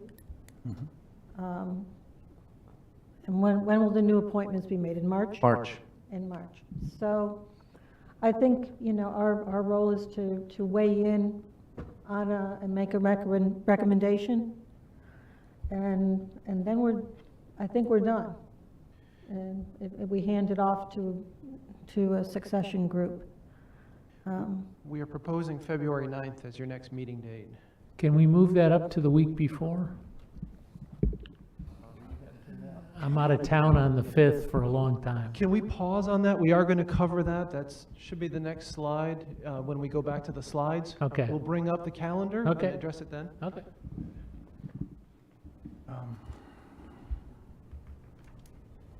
So I think, are we saying we'll get a final kind of track changes in February and make a motion then? Can we do that? That's my comfort zone. Okay? Thank you. Yeah. I would like for us, this committee, to vote on these prior to our termination so that the next group has guidance from us that have the experience of 2 years into this, and we don't have to start again and they don't have to start again and rewrite it. I agree. So, okay. Derek? Thank you. Sorry, maybe after the ag easement, some things came to mind, but if I may, I didn't get a chance to make 6 words I wanted to suggest for the first section we went to, if you don't mind. They're just little minor tweaks to some of the ones we didn't quite cover before the ag. So literally 6 words that I think might be considered. So in number 11, near the end it says, or other significant upland community. I'd like to say significant or rare, because significant usually means big, but rare could mean like a smaller one that is, you know, in a unique spot, I guess, that provides that habitat. So that's my suggestion, add the words or rare. And number 13, besides wetlands, wetland or scrub ecosystems, because I think we agree that scrub is a very, you know, sensitive one and even rarer than wetlands. So if you have a 100% scrub property, you're not going to like get this point because it's just wetlands and not, so I feel that's, you know, or scrub there. And then in number 14, perhaps it says based on public use, use or educational opportunities, because we sort of mentioned before that, you know, having a Volusia Forever parcel like in the middle, sort of where a city is, can provide that. Oh, like, oh, this is a cool program. Like, I want to learn more about it, kind of, as opposed to these ones that are far away. So maybe that's not the right wording, but those are my 6 words of suggestion, I guess, that I should have mentioned earlier, but sorry, didn't have the chance. So, thank you. Okay. Anything else? Wanda? Do we want to, as a group, go back and talk about adding these, another primary criteria to the environmentally sensitive for the conversion to non, I don't know how we would word that. What would we use for a heading? Conversion to non-agricultural primary criteria. If our goal is to remove these, or to conserve these properties that have a higher potential for development, what will we use for our criteria name? But I do like the criteria. Perhaps we could say conversion from environmentally sensitive land. There you go. Yep. And then we have to do more math on how we're changing the criteria. Well, what is the feeling of the group? Do we want to do that or not? Do we want to add that criteria or no? You're talking about from the, what we had on the ag side down at the bottom there? That's- Yeah. It's about Yeah. ready to be Yeah. developed, therefore, Yeah. I have no problem adding that to it. I think it's a good idea. Yeah, it certainly was a public purpose, public interest in terms of this program, was to give some emphasis, right, to preserving lands, so.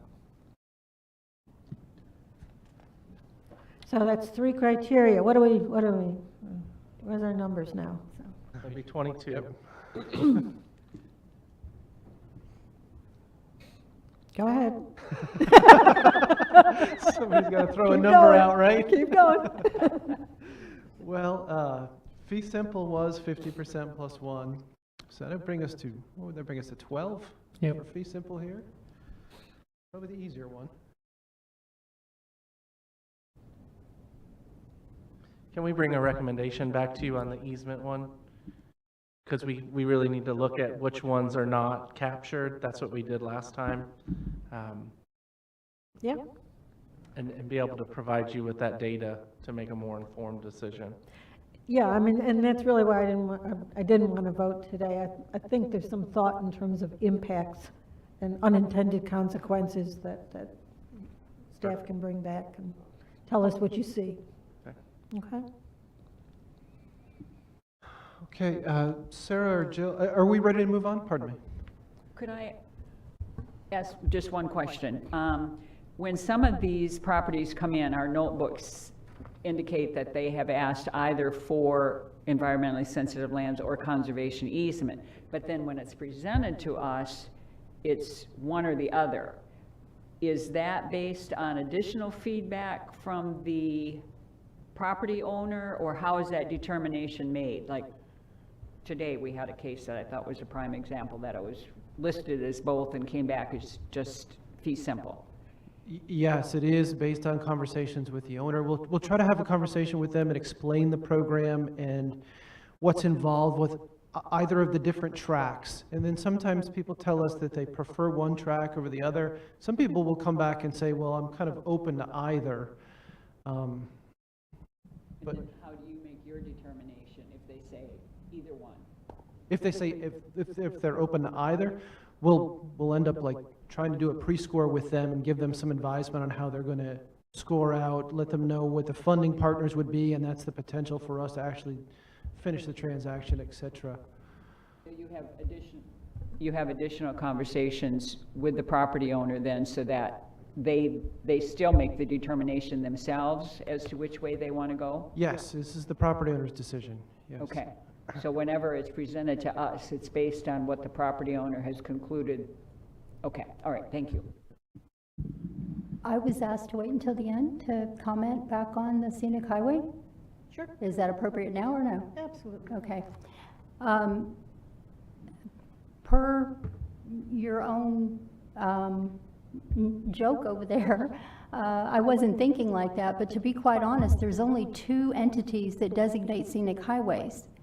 So based on having all these other criteria that we go off of designations, why can we not add those 2 entities that designate state scenic highways and national scenic highways? Because cities don't designate highways and counties don't. And I don't think Steve lives on one, which was the joke. But it's not a joke, because quite frankly, scenic highways have to go through a major ordeal to be designated. And for example, Halifax Heritage Byway took 10 years to be designated because it went through multiple cities. So the question is, I understand you wanted designated added, Steve, but there are specific entities that actually designate them. Is not the loop designated by the county? as a scenic? No, it is designated by the state and it is designated nationally as a scenic highway, and it had to go through FDOT at state level. And every scenic highway has to go through FDOT at state level, and if they're declared nationally, they go through a federal approval. Okay, so DOT declares county roads? Mhm. Do they? There Okay, is okay, a, I didn't the think that they Department of Transportation has a scenic highway division that determines them. So I don't mean it to be this way, but quite frankly, it sounds dismissive to the entities who actually went through getting the official designation because it was so difficult for them. So to just say it's a designated, I didn't think of it until after you said it. That was why a couple of items later, I was wanting to come back to it. It's a joke, and it was funny, but at the same time, it's also dismissive to the entities who really went through getting their designation. I think I heard designated just as a way of saying it's an official designation as opposed to a subjective Understand. designation. Captured So everything. if you're wanting to add what state or federal designation, any objection? That's fine. Okay. Okay. Okay, so where are we? We have one more housekeeping item. Okay. Oops. And that is the proposed meeting calendar. Do I have this? So feedback? Yes, I'm gone on the 5th of February. I'd like it the week before. February 2nd, the chambers are available. Would that work for people's calendars?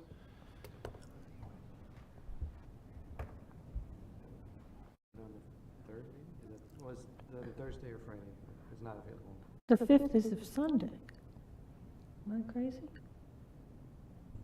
The proposed date was February 9th, but he's leaving on the 5th, I think is what he was saying. Okey doke. So the 9th. No, I'm good. You're leaving on the 5th, John, so you're Yes, I looking am. for the previous week then. Previous Thursday. Yep. I'm good with that. Yes, I just checked the calendar. As of now, it looks clear. It's not free on a Friday, right? Just checking. Yep. Groundhog Day, okay? 2nd, Okay. 9 o'clock. Yes. I thank That everybody for works. accommodating No my travel objections? needs. Okay. The rest, my suggestion is we leave the remaining Month and a half. as is. Okay.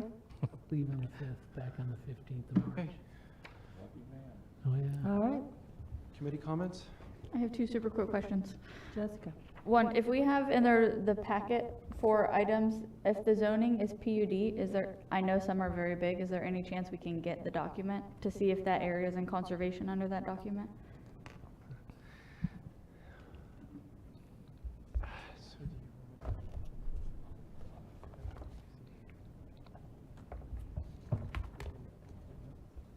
Okay. We'll do our best to get them to you, yes. Thank you. And the second one, we used to have to fill out a little score sheet and sign. Do we still need to sign that? Yes, Yes, please. it's in the front of your book. It should be just before tab 1. Okay. I have that out to remind everybody to sign. Thank you, Jessica. Is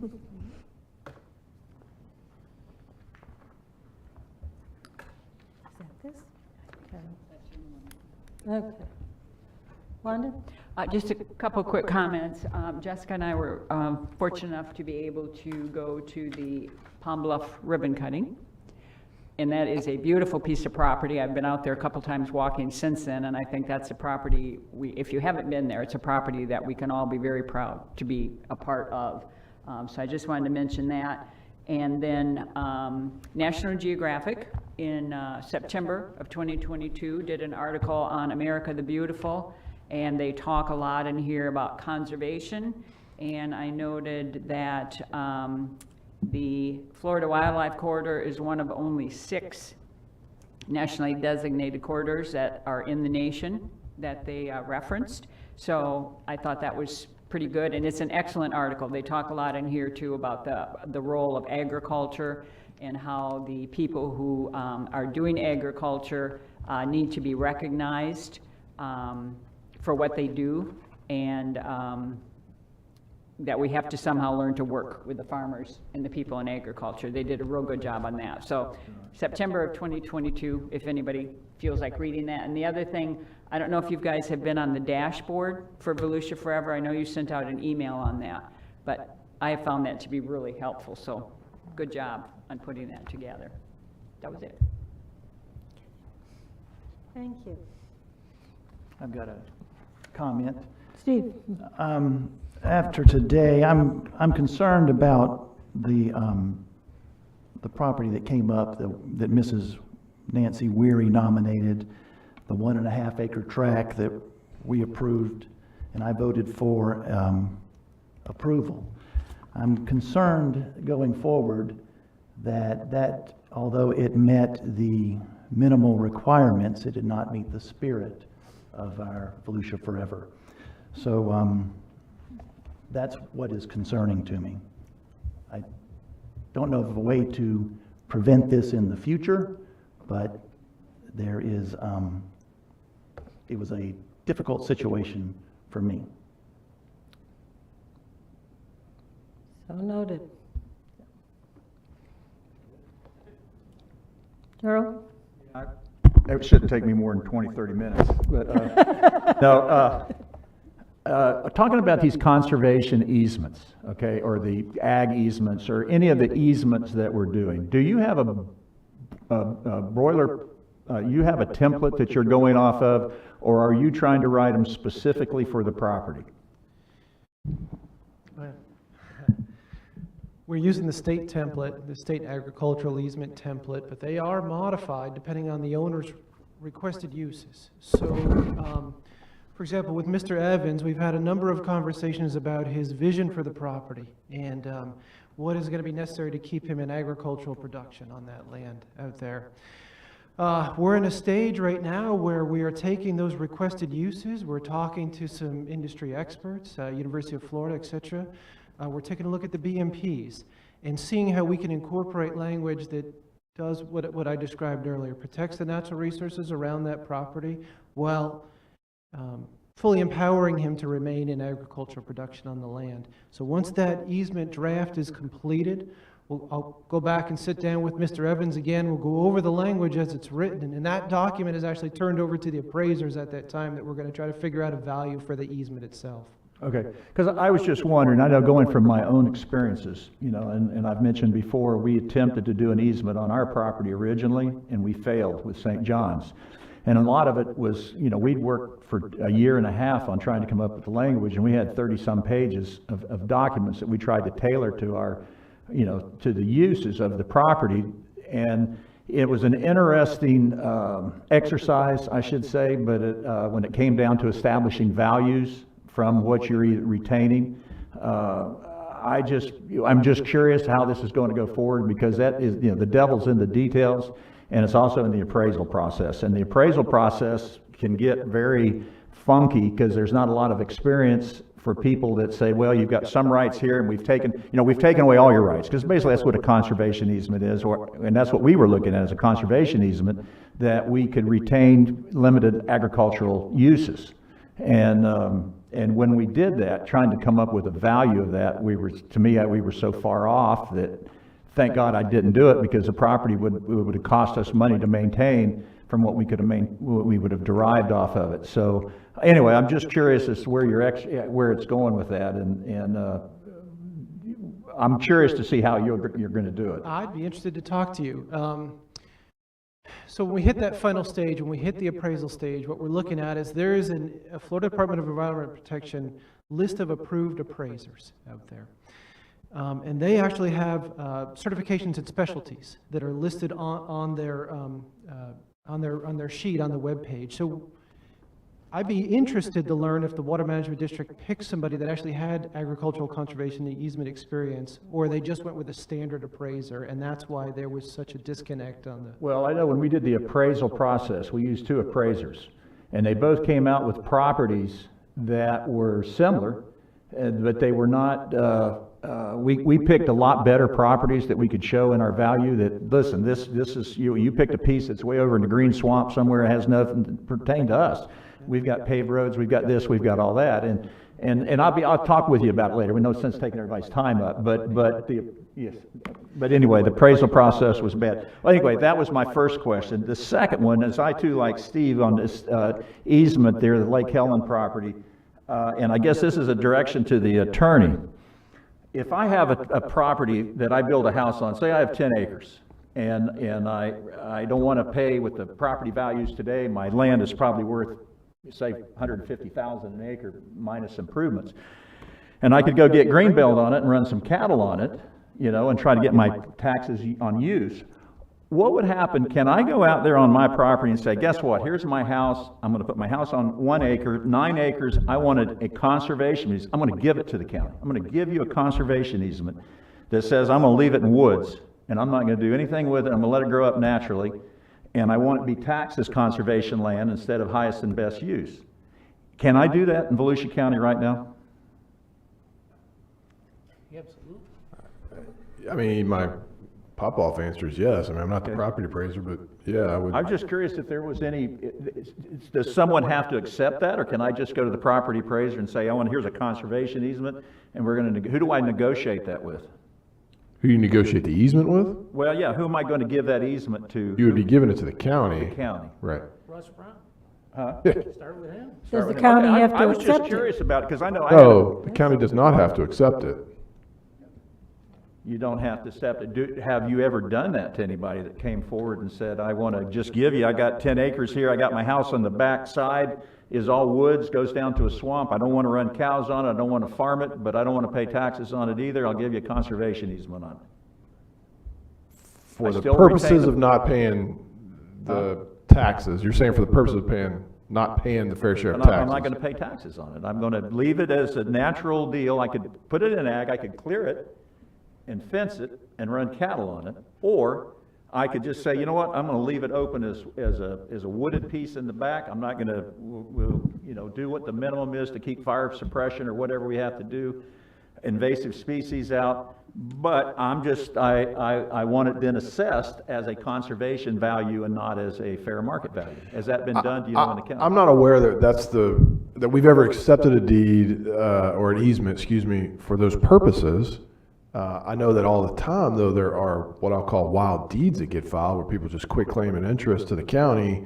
All of a sudden it shows up and we go back and say, oh, wait, we never accepted that. That's just they just tried to deed that to the county for other purposes. I mean, we found environmental issues, stuff like that. And so there's a formal acceptance process that has to go through for the county to accept it. We have in those occasions where we have not accepted a property, but it's been recorded in the public records, we will file a non-acceptance basically in the record saying, hey, this was filed, we don't accept this, this is still on the owner. It got me thinking, and I'm going, wow, I've got a couple pieces of property that I don't want to do anything with. I got a house on it. Boom, if I can just get out, it would be better than having ag zone property. Because conservation values are generally taxed at less than what ag properties are taxed at. Sure, and I mean, like you said, devil's in the details. So at the end of the day, the easement document is going to control as to what the type of conservation and whether you're maintaining that as required. So if there is going to be some type of negotiation, it's going to be for conservation purposes, why the county would take it, not for some type of end run of taxes. But I see what you're saying. Does the county have a criteria that we could meet for that? Is that something that going forward? Because you look at all these subdivisions and people go in, and we've always heard, some of these attorneys, they say, we do not want ranchettes. Ranchettes are bad for the environment for a whole lot of reasons. Now, I don't know if I disagree with that, but I'll take that and say, okay, it is. But now if I don't have 10 acres. Gerald, is this a No, I'm just looking at some of these, no, not yet. Okay. But I'm just curious if we have a criteria. If I want to put a subdivision, if I'm a developer and I said, you know what, it's zoned for ag, and instead of everybody having little ranchettes, we're going to go in, put conservation development in there where you have one house per 10 acres and the rest can stay wooded and you get that value for that. I'm just asking if that's allowed. Well, so you're getting into a lot of things here and I'll talk to him. I don't want to take more time, but it got me thinking. I'm happy to talk to you. It's great. It's a great conversation. Great questions. All right, that's all. Okay. Any other, Derek? So, two quick unrelated questions and a quick comment. First one, just to staff, can you change your staff criteria number on the day of our meetings? Because I'm just confused if it comes in like, oh, I got a 3, and then, you presented evidence. Can you then tell us, nope, okay, we're now at a 7? Because sometimes then I've heard some members of the committee say, oh, no, it still says a 3, and even though we've been presented evidence to the contrary, can you change it the day of? Are you willing to do that, or what would you need to know evidence-wise, I guess? Our judgments are advisory in nature. So, and as you have in the past, have all voted to advance a property that you felt met more criteria than our judgment provided. So they're advisory in nature.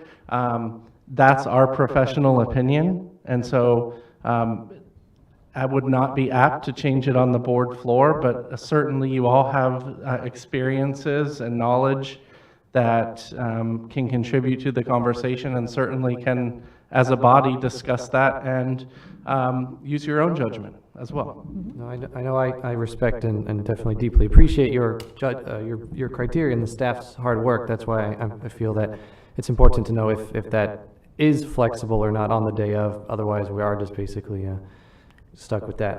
Especially the suggestion maybe is if there's unknown 3, but then like there's 4 questions that are unknown, say 3 up to maybe 7, because that's actually your opinion. You didn't know, you didn't actually say no on the unknowns technically. For those ones where you do have unknowns, I don't know, I think it maybe should be listed as a, plus potentially, these other ones, because I think professionally you haven't exactly made a determination no, and yet we're essentially calling it a no. Do you think that would be a? Well, I think what they're saying in their, again, professional judgment, it hasn't been established. But yet it's getting the no, the negative impact, because it could be established that it, Well, or day of, again, if they come day of and present it, it's still gonna be the no. If the applicant, as you said, I think applicant has access to the scoring. They do. In advance, applicant can present information Ken? beforehand. I don't think we should get here and be changing things. I think if the applicant has additional information, it should be presented beforehand. That's allowed within the process we have. And Derek, just to be clear, we will go do a site visit if it's within the threshold. So, for example, if the property needs 10 and it has 7 and there's 3 unknowns, we'll do a site visit to ensure. But if it needs a 10 and the property has 3, those 3 unknowns is not going to push it over the threshold. So in that case, we wouldn't do a site visit. That makes sense. Okay. Yeah, thank you for that clarification. And then my other real quick question, I know maybe our financial guy's not here, but I'm just curious, how much money is in Volusia Forever right now? Is that a number that you can ballpark for us?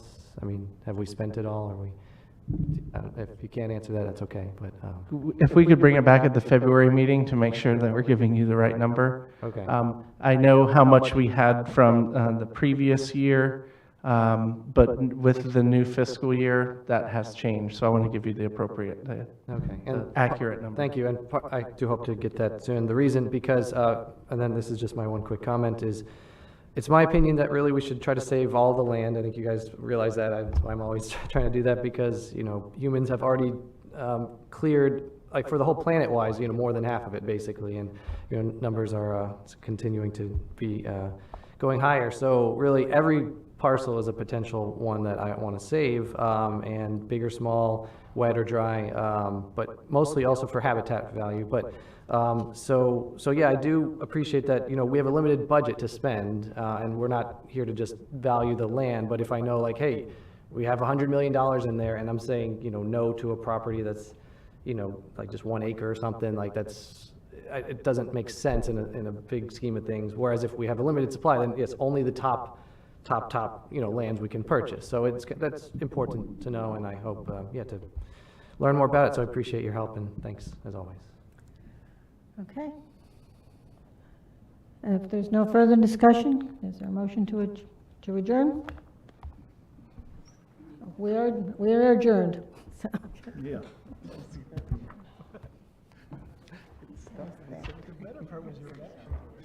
Oh, no, I didn't get it. Flip over on camera. They're so, stockings, yeah, they're so wet, they're just falling over, right?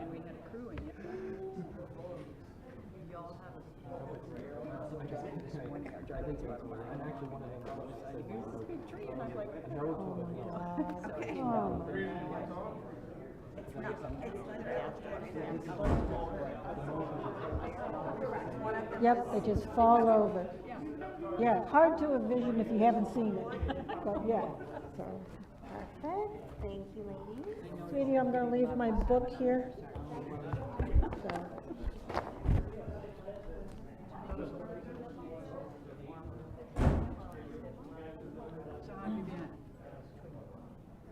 Pretty good. Pretty good. How about you? Yeah. Here in town. That lace and accessories. It's just pretty. It's just pretty. Yeah, no, I saw it and thought, I need that. I may not need it, but I'm getting it. I will tell you, I have been in a downsizing frenzy. Have you, see, I need to do that, I have not yet. Every time I'm looking at all the stuff that I have from work, I look at it. That's it. I got 40 years of closet. It's like, I'm not gonna. And I'm truly, so many of the things that, you know, I wore, I'm thinking, are you ever gonna reach for that again? Because it's gotta be, you gotta like adjust your criteria, you know, not do I like it. Yeah, or I keep looking at it and go, I could wear that someplace, it goes right there.